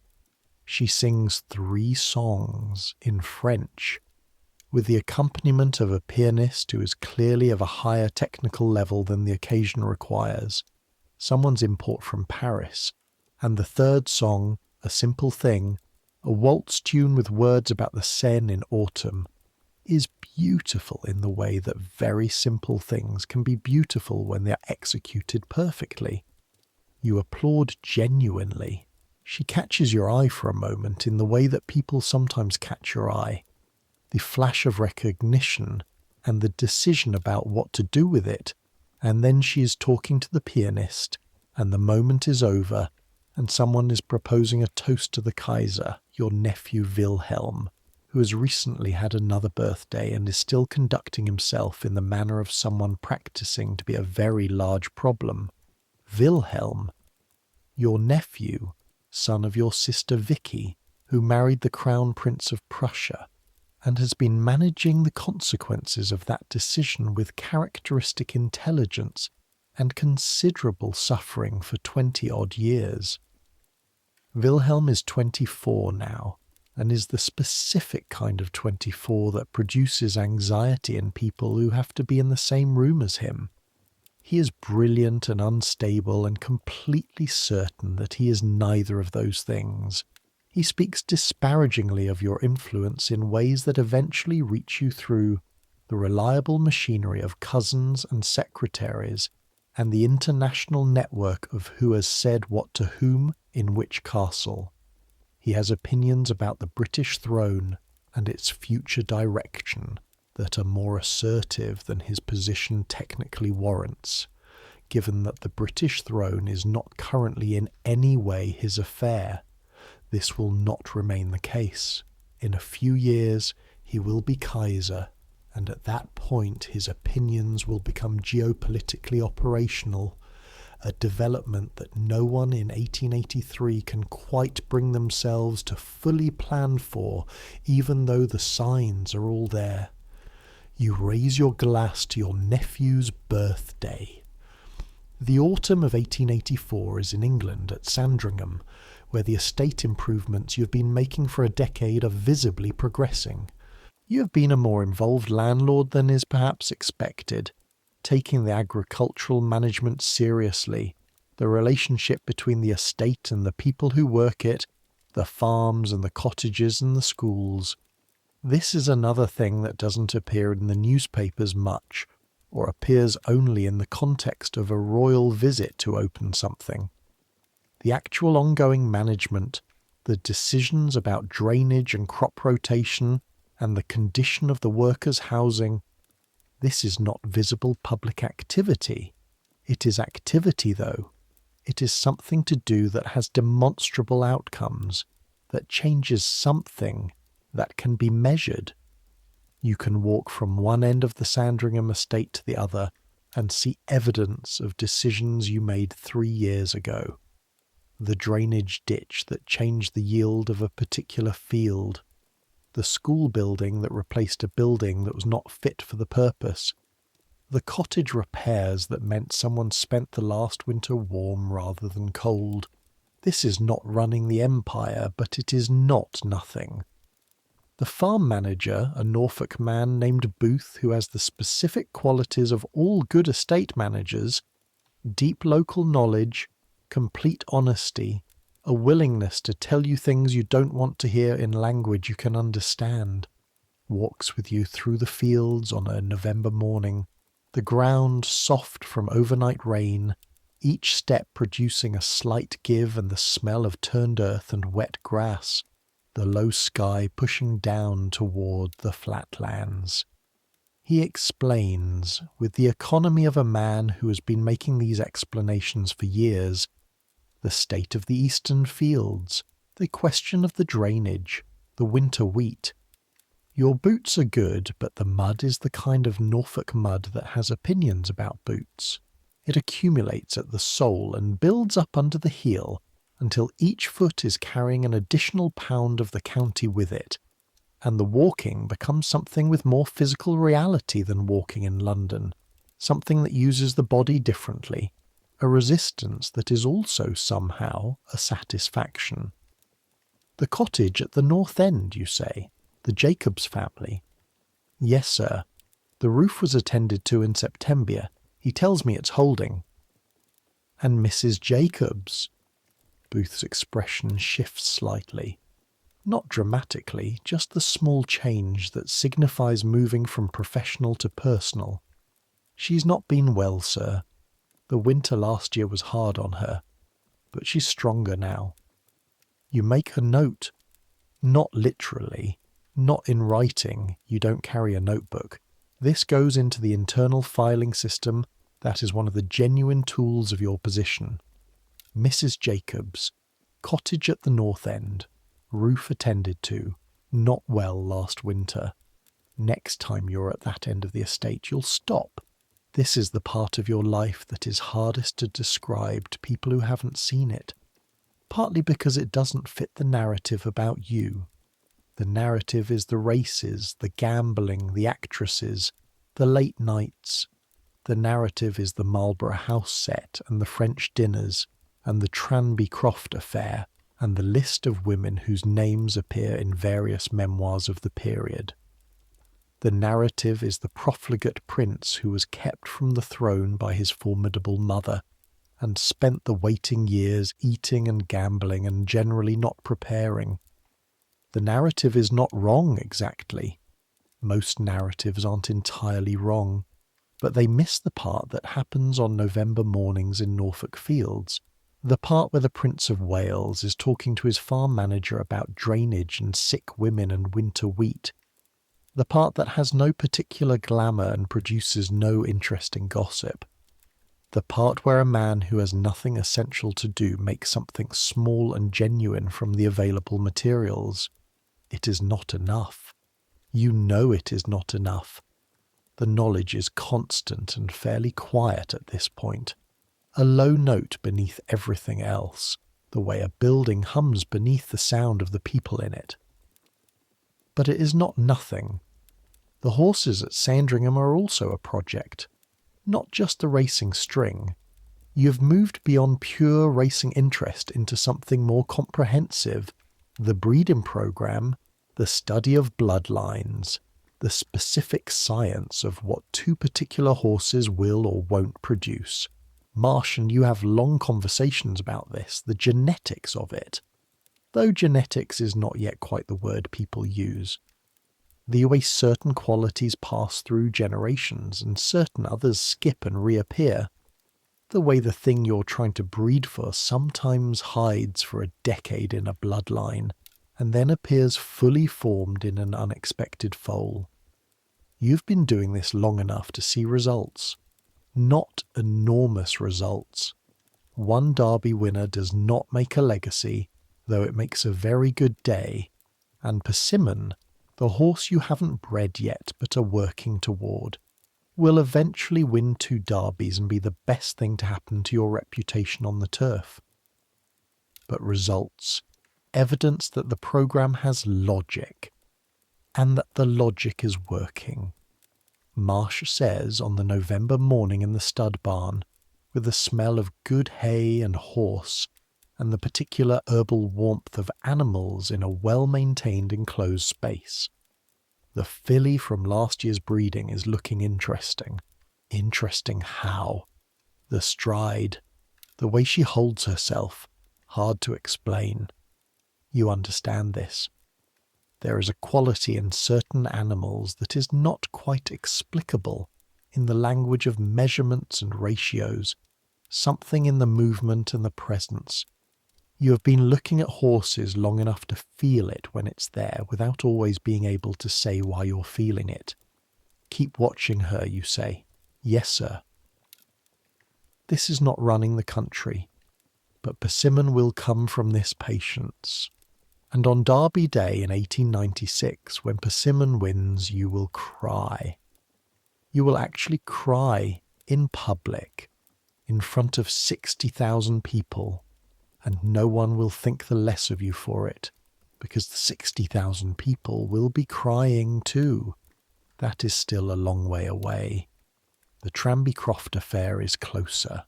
September 1890. You are 48. The house party is at Tranby Croft, the home of Arthur Wilson, a shipping magnate who has made the social ascent that shipping magnates make in this period. Sufficient money, sufficient connections, sufficient hosting to be included in the circle that includes you, which is the aspiration and the achievement. The party is for the Doncaster races. The crowd is the usual crowd, your racing friends, a few society figures, the general assemblage of people who constitute the horse and card game section of your life. The baccarat table on the second night is the problem. Sir William Gordon Cumming is accused by several people at the table of cheating. The accusation is that he moved his stake after seeing his cards were winning, a manipulation of the rules of the game called la poussette, the sort of thing that is possible with the specific chip arrangements this particular version of the game uses. 5 people claim to have seen it. Gordon Cumming denies it. The situation as it stands is manageable potentially. These things can be managed. You have, over the years, developed a certain expertise in managing these things, or having them managed for you, which amounts to the same outcome. The key is containment. The key is that the accusation stays within the room. The key is that Gordon Cumming agrees to never play cards again in exchange for the suppression of the accusation. He signs a document to this effect. Everyone in the room signs as witnesses. The whole thing is to be sealed. You knew this was unlikely to stay sealed the moment the document was signed. A secret known by 11 people is not a secret. It takes 8 months. In June 1891, Gordon Cumming sues for slander. The trial is public. The evidence is public. The document with your name on it as a witness is public. The newspapers are extremely interested. The Pall Mall Gazette is particularly interested. The Times is more measured but not absent. Reynolds's newspaper, which has always been hostile to you in the specific way of papers that see royalty as an obstacle to social progress, and see you specifically as an obstacle to social progress who eats too much, run several pieces that are frank about what they think the trial demonstrates. What they think it demonstrates is that the heir to the throne plays illegal card games at private house parties. Baccarat was, technically, illegal in England in 1890. This is one of those laws that existed in the way that many Victorian laws existed, as a statement of moral preference rather than as an enforced restriction. The kind of law that applied to people who couldn't buy their way around it and did not apply to people who could. The irony of this, from the perspective of the newspapers that cared about such ironies, was pointed and available. Knollys is at his very best in the aftermath of Tranby Croft. This is the work that private secretaries of this quality are built for. The navigation of crises that cannot be openly addressed because the addressing of them publicly would make them worse. The response to the newspapers cannot be defensive, cannot be combative, cannot engage with the substance without confirming the importance of the substance. It must be made through absence, through the gradual performance of normalcy, through the subsequent demonstration that the heir to the throne continues to be the heir to the throne. You write a letter to the Bishop of Ripon, who has written to you about the dangers of gambling, a letter that is diplomatic and not entirely dishonest. You have actually some sympathy for the argument about gambling in working-class communities, the gin shops of the previous century having become the gambling houses of this one, the same mechanism of escape and destruction applied to different activities. The distinction between gambling at Tranby Croft and gambling in the kind of establishments the bishop is worried about is real, and is also a distinction that the public finds unconvincing, which you understand. The letter to the bishop does some of the work it needs to do. Your mother writes to you about Tranby Croft. This letter is, on the scale of your mother's correspondence, moderate in its severity, which means it is substantial. She uses the word pain several times. She does not use the word gambling. She uses conduct and reputation and station, the specific vocabulary of the Victorian moral letter, the language that means something very precise without naming what it means. You write back. You're sorry for the pain. You will conduct yourself with the care appropriate to your station. You are genuinely somewhat sorry, not for the baccarat, which you could not then and cannot now find the precise mechanism of regret for, since the game itself was private and harmless, in the specific sense that it harmed no one who was not there and chose to be there, but for the spectacle of it, for the ammunition it has given to the people who are looking for ammunition, for the distance it has put between you and the role you want to play, the serious role, the role that requires the public to believe you are serious. This is the particular trap of your position. The freedom that exists in the absence of function, the racing, the gambling, the Paris, the actresses, the late nights, has always been in tension with the requirement that you be publicly acceptable. The private life that fills the space left by the absence of public function is also the evidence that makes people doubt whether you should have that function. Your mother, you sometimes think, was not unaware of this dynamic when she constructed it. But that is an uncharitable thought, and you do not hold it for long. Gordon Cumming loses the slander case. He retires from public life. The Prince of Wales witness document is reproduced in various newspapers. The summer continues. The racing continues. Goodwood, then Cowes, where the yachting season produces its own specific pleasures. The water and the wind and the competition, the technical problem of sailing at the level where winning requires both the best equipment and genuine skill. The Britannia already the best thing you've ever been aboard, the heel of it in a good breeze and the sound of the hull and the water and the specific satisfaction of being good at something physical in the open air. At Cowes you forget briefly all of it. The wind takes the Tranbycroft and the letters and the editorials and the mother and the boxes you cannot open and disperses them out across the Solent, and for the duration of a race you're simply a sailor trying to be faster than the boat beside you. The boat beside you is your nephew Wilhelm's yacht. Your nephew Wilhelm has taken up yachting specifically because you have taken up yachting. This is known. He races the Meteor against your Britannia, and he wins occasionally, and the victory matters to him in ways that a victory in a yacht race should probably not matter to the future Kaiser of Germany. The dynamic between you is complex and has been complex for years. The nephew who finds his English uncle somehow threatening and fascinating simultaneously, who models certain aspects of his public manner on yours while announcing to anyone who will listen that he finds the British approach to everything regrettable. He calls you an old peacock in a letter that reaches you through the cousins and secretaries channel. You call him considerably worse things in private.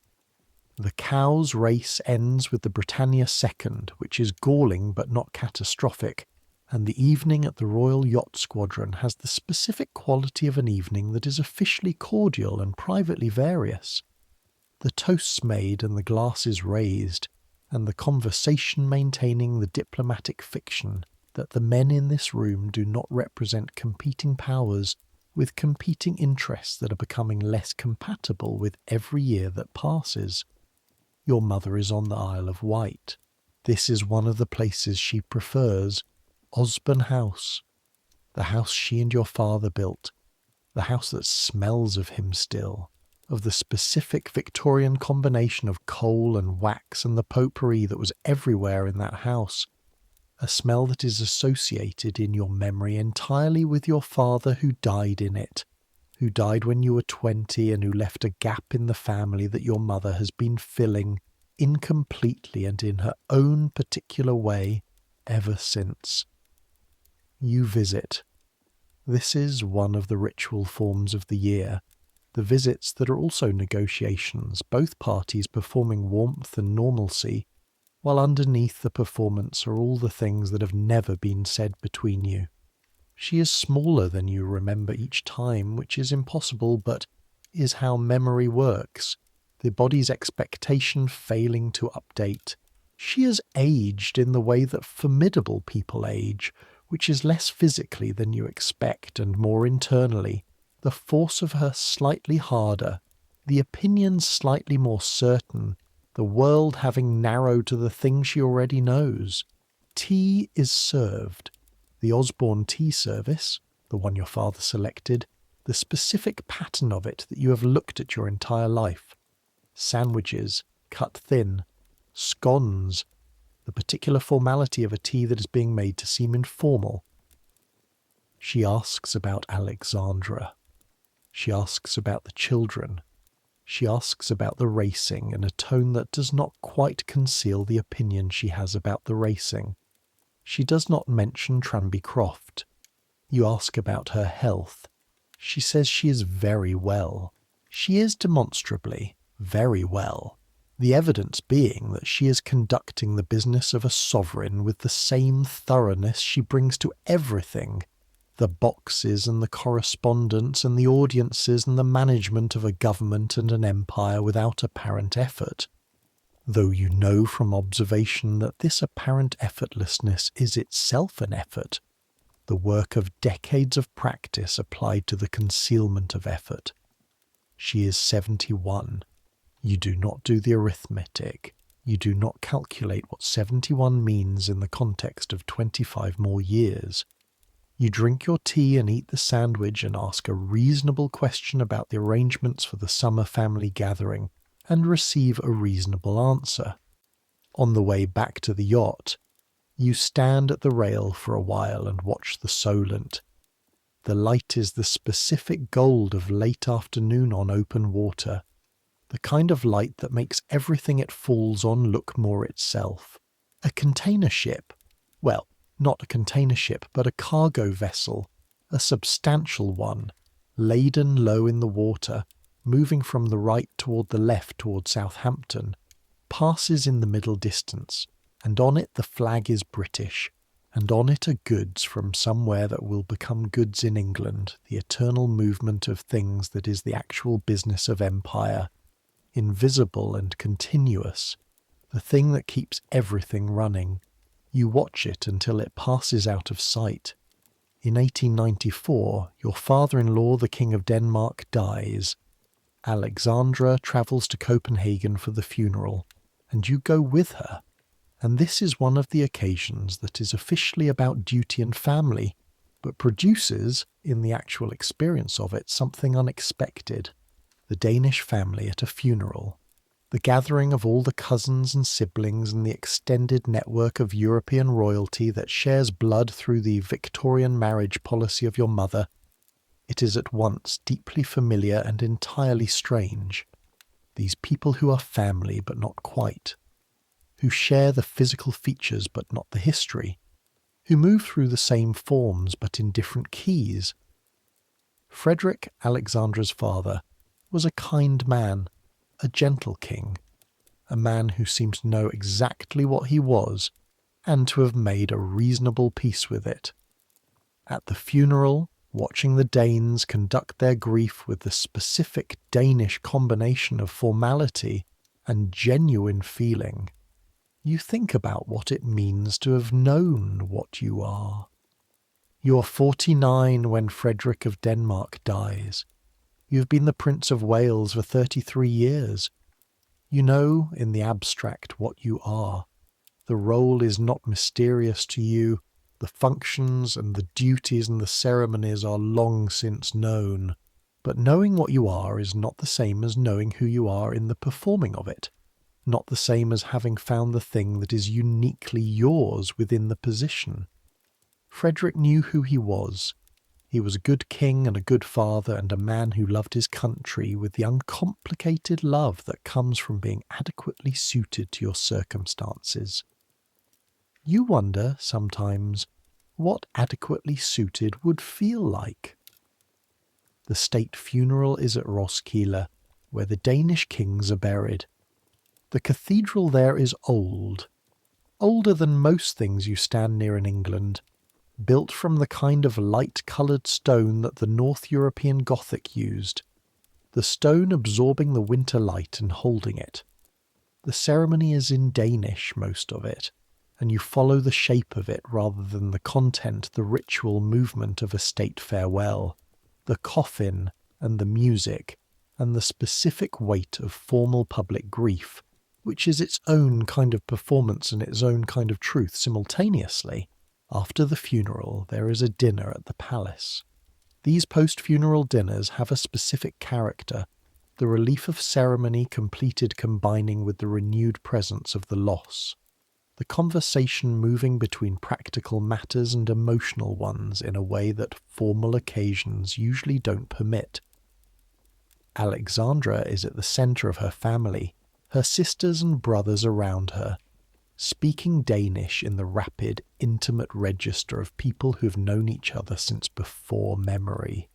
And you sit slightly to the side of this, not excluded but not entirely present in it, a man watching another family be a family. This is a recurring experience of your position, actually. You're always in the room, always at the table, always present, and you're also always slightly on the outer edge of whatever the essential thing is. At the exchange, the merchants didn't see you. At the Parliament, the ministers don't consult you. In the family of your wife, the conversation is in a language in which your fluency is partial. In the family of your mother, the centre is a grief you didn't share fully because you were 20 when your father died, and grief at 20 is something different from grief at 60. You're always slightly adjacent.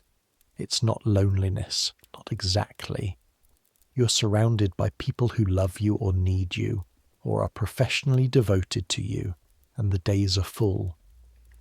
But there is a quality to it that you have never found the precise word for. This feeling of being present, but not quite at the heart of the thing. The air, the waiting room, the position that is defined by its relationship to a position that does not yet belong to you. You return to England in January. The winter at Sandringham, the estate work, the horses, the correspondence, the management of the household, and the year's social calendar, and the preparation for the coming season. Another year begins. In March of 1896, Persimmon wins the Derby. You knew, when Marsh told you the horse was ready, that something significant was possible. You have been in racing long enough to know the difference between a horse that might win and a horse that will win, and Persimmon in the early spring of 1896 had the quality of the latter. The stride, the manner, the way he worked in the morning with an authority that the other horses recognised and deferred to in the small instinctive ways that horses communicate hierarchy. But knowing something is possible and watching it happen are different experiences. Epsom on Derby Day is 50,000 people, 60,000. The numbers change depending on the account. What is constant is the noise, the wall of human noise that is different from any other kind of noise, different from traffic or machinery, the noise of a large number of people simultaneously invested in the same outcome. You can feel it physically, in the chest, a pressure that is half sound and half something else. Persimmon is drawn well. He breaks well. You're watching through the binoculars from the royal box and the race is unfolding, and for 6 furlongs there are 4 horses that could win this. The field tight and the pace genuine, and then at the turn into the straight Persimmon finds what the good ones find, the extra gear, the acceleration that separates the horse. That is very good from the horse, that is exceptional, and by the time you understand what you're seeing, the race is already over, and the roar that comes from the stands is something you feel in your sternum. You cry. You do. In public, in the royal box at Epsom, with 60,000 people watching, you cry, and the tears are genuine, and for a moment you don't quite understand them, don't know what they're about, and then you do. They're about 20 years of patience with something that might not have worked. They're about the morning trials in the November mud at Sandringham. They're about the conversations with Marsh in the stud barn. They're about the simple fact that you decided to do something and worked at it, and it came out right, genuinely right, in a way that the world can see. The crowd cheers your name, not the Prince of Wales, Bertie. They call you Bertie. 60,000 people calling you Bertie, which is the name that belongs to the person rather than the position. You wave your hat. The tears are dry. Persimmon is being brought back into the enclosure, and he is blowing and perfect, and you put your hand on his neck, and he is warm and damp and real, and does not know who you are. This is one of the best days of your life. The autumn of 1896 passes. The years pass. You're 50. You're 52. Your second son, George. Steady George. Careful George. The one who will be what you will be. The one who has been prepared more carefully and earlier than you were, because the lesson of your own preparation has not been wasted on everyone. George marries well. The family continues. The dynasty continues. Your mother is 77, then 78, then 80.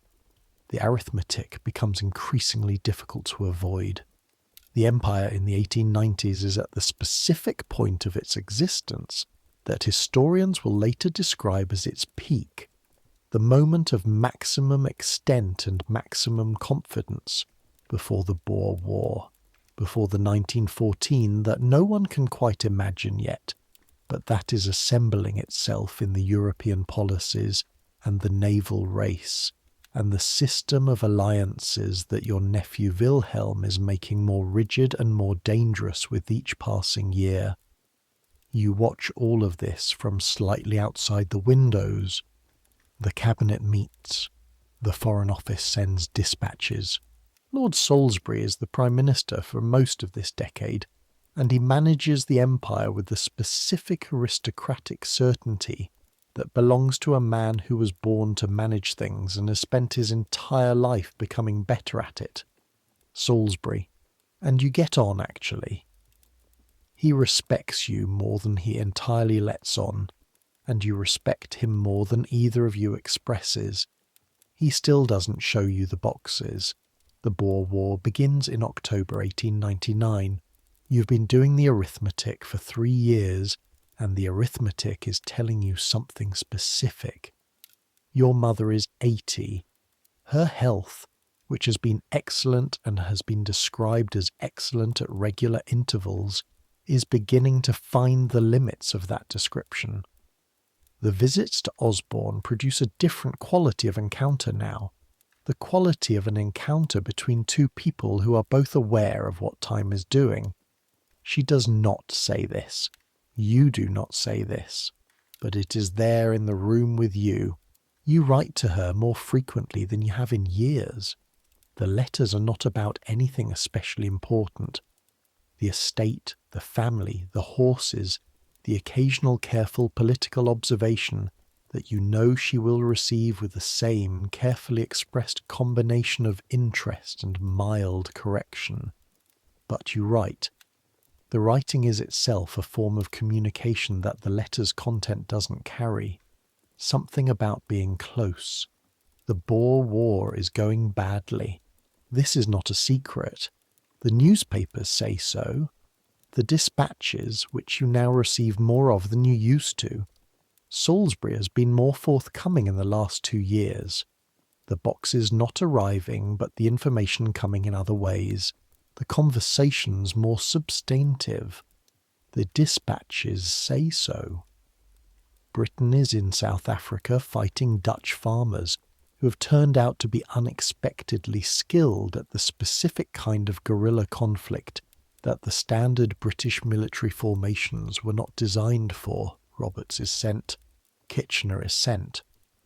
The situation improves, then worsens, then improves in the specific way that wars improve when they are not quite over.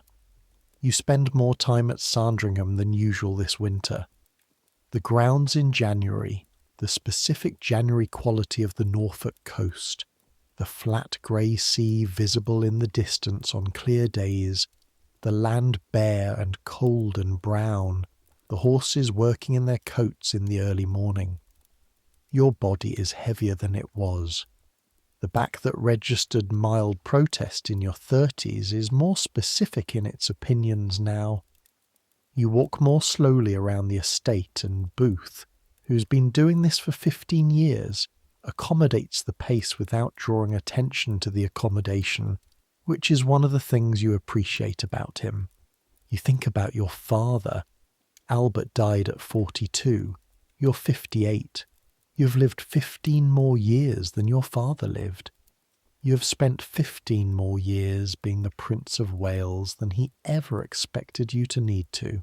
He planned your education with the precision of a man who expected to hand over power when you were young, who expected to be there, who did not expect, no one expected, the typhoid at Windsor in December 1861. What would he think?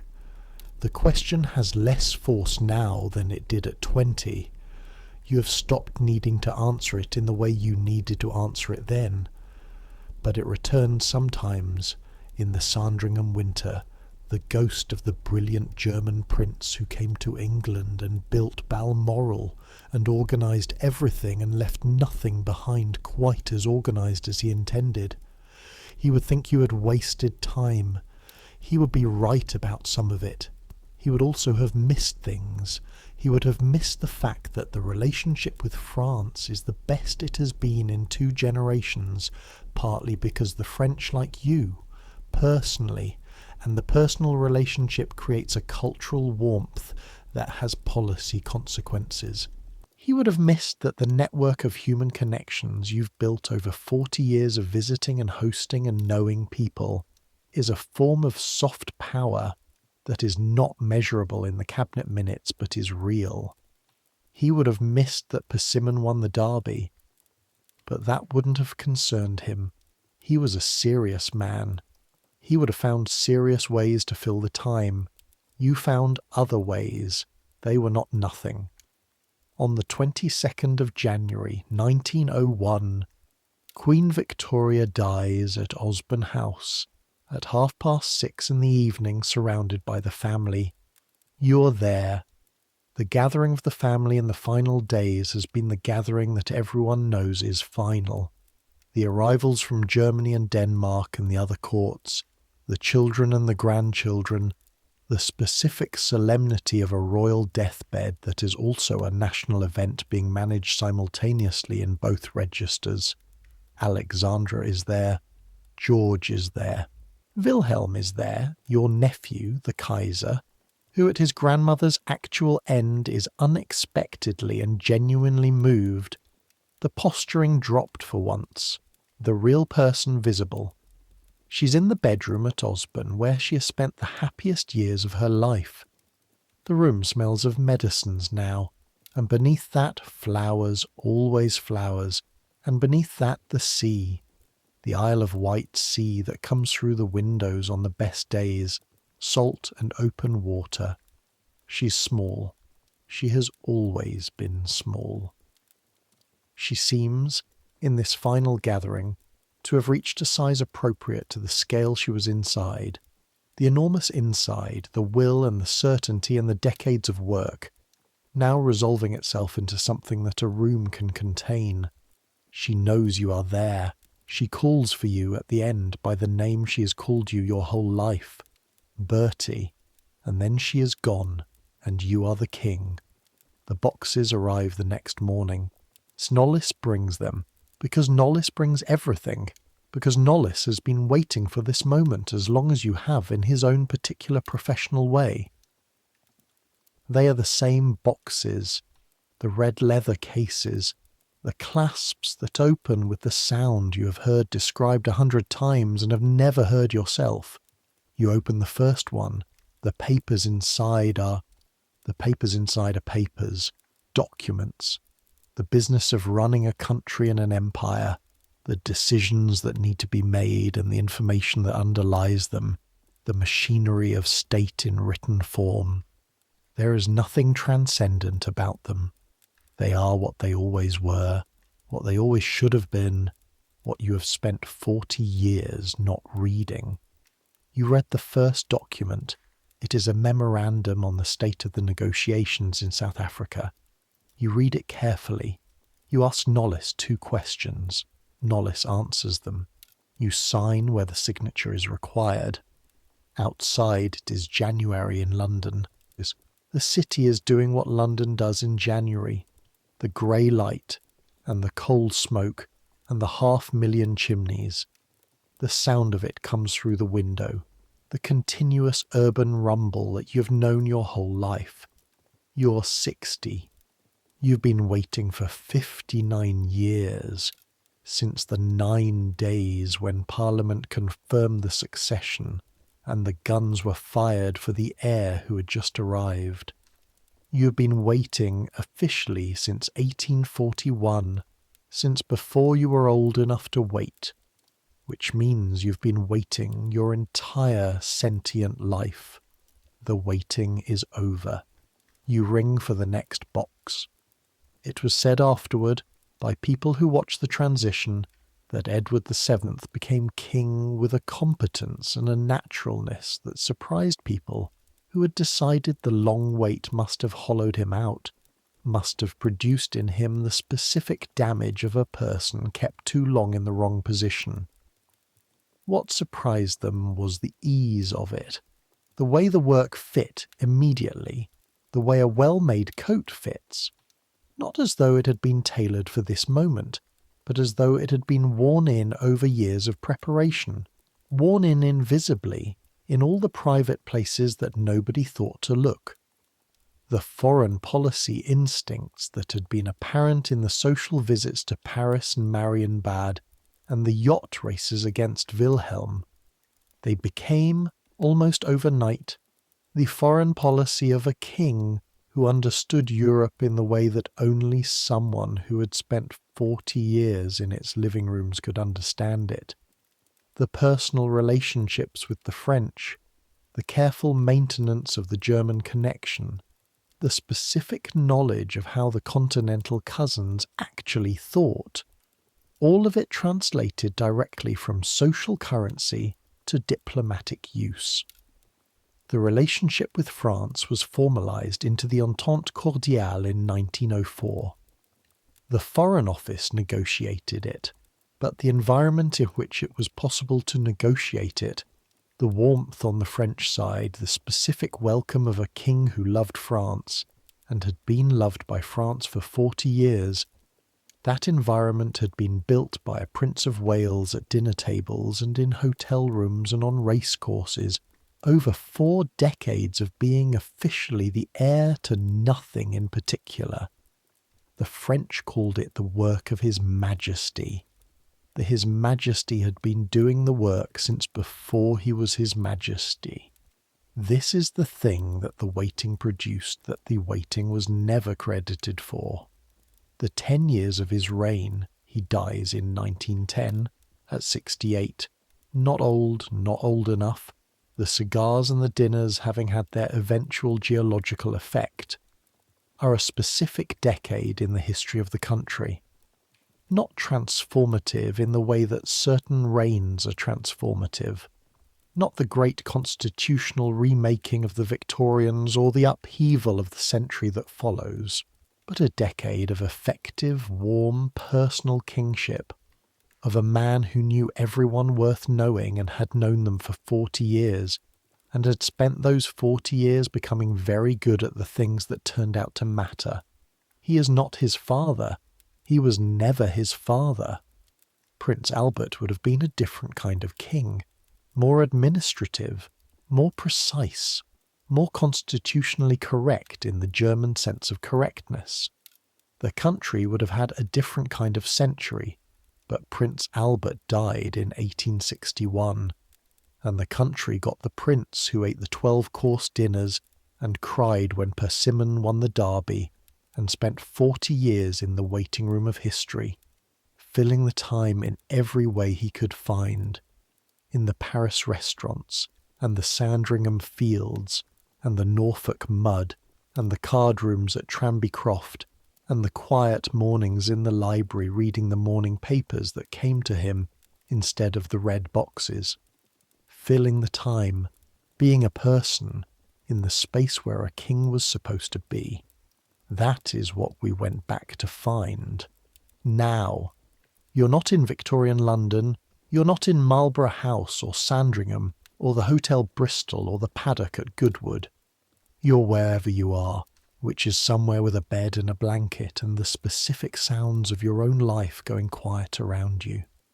The day is over, whatever the day was, whatever it asked of you, and whatever you gave it, whatever you managed and whatever remained unmanaged.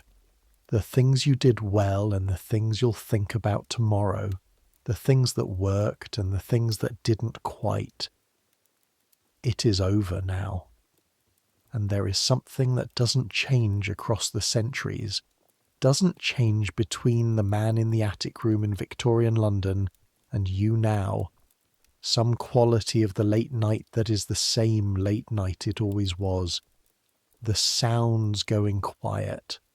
the body releasing its opinions about the day, the mind beginning the slow loosening of its grip on what needs to be held. 40 years. He waited 40 years and became what he needed to become, and the becoming was in the waiting, was in the dinners and the horses and the fields and the mornings, and the long accumulation of being a person in the time that was given. You have the time that is given. You have the day that was today, which is already becoming the day that was yesterday, which is already dissolving into the texture of the life you're living, into the long account of yourself that you keep without knowing you're keeping it. Let it dissolve. Let the day go. The sounds around you are quieter now. The ordinary sounds of wherever you are, the building settling, the traffic below or far away, the refrigerator or the heating, the soft, continuous sound of the modern world maintaining itself without your help. You are warm enough, rest enough, safe enough. The man in Marlborough House closed his eyes, and London went on without him. The horses ran their races, the boxes arrived in the morning. The Empire continued to do what empires do, the ships moving on the Thames, the cargo unloading at 100 wharves, the goods moving from the ships to the warehouses, to the shops, to the hands of the people who needed them. All of it, without him watching. And it was enough for one night to not be watching, to be just a man in a house in a city, with the sounds of the night assembling around him. Let the night assemble. Let the sounds be sounds. Let the warmth of where you are be the whole of what you need right now. Tomorrow is there, on the other side of sleep, complete and waiting with everything it contains. The things that need to be done, the people, the ongoing project of the life. But tonight, there's only this, the slow release. The weight of the day lifting from the body ounce by ounce, the way a ship lightens as it unloads, riding higher and higher until the burden of it is gone, and there's only the water and the floating.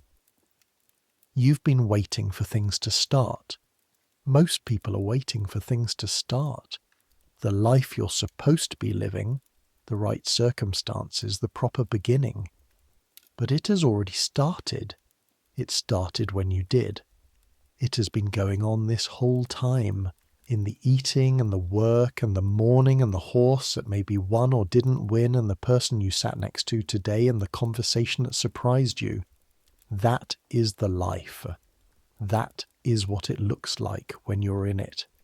And tonight, the thing to do with it is rest. Let the thoughts slow.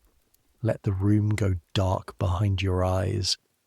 Let the sounds become part of the background of sleep rather than the foreground of waking. The centuries between that January night in 1901 and tonight are centuries.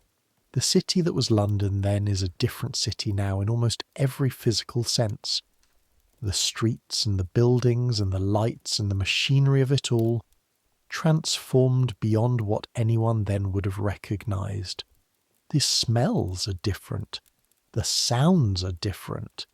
The particular social geometry of those lives, the footmen and the equerries and the red boxes, all of it dissolved into the archive. But sleep is sleep. The moment before sleep, the moment you are in right now, this particular quality of the mind releasing, that is the same. It was the same in the attic room in Marlborough House, in January in Sandringham with the Norfolk wind at the window, in Paris with the smell of the city coming through the gap. The same giving up of consciousness, the same willingness finally to let the day be over. Let it be over. Let the waiting end. You have earned this rest. Take it. Good night.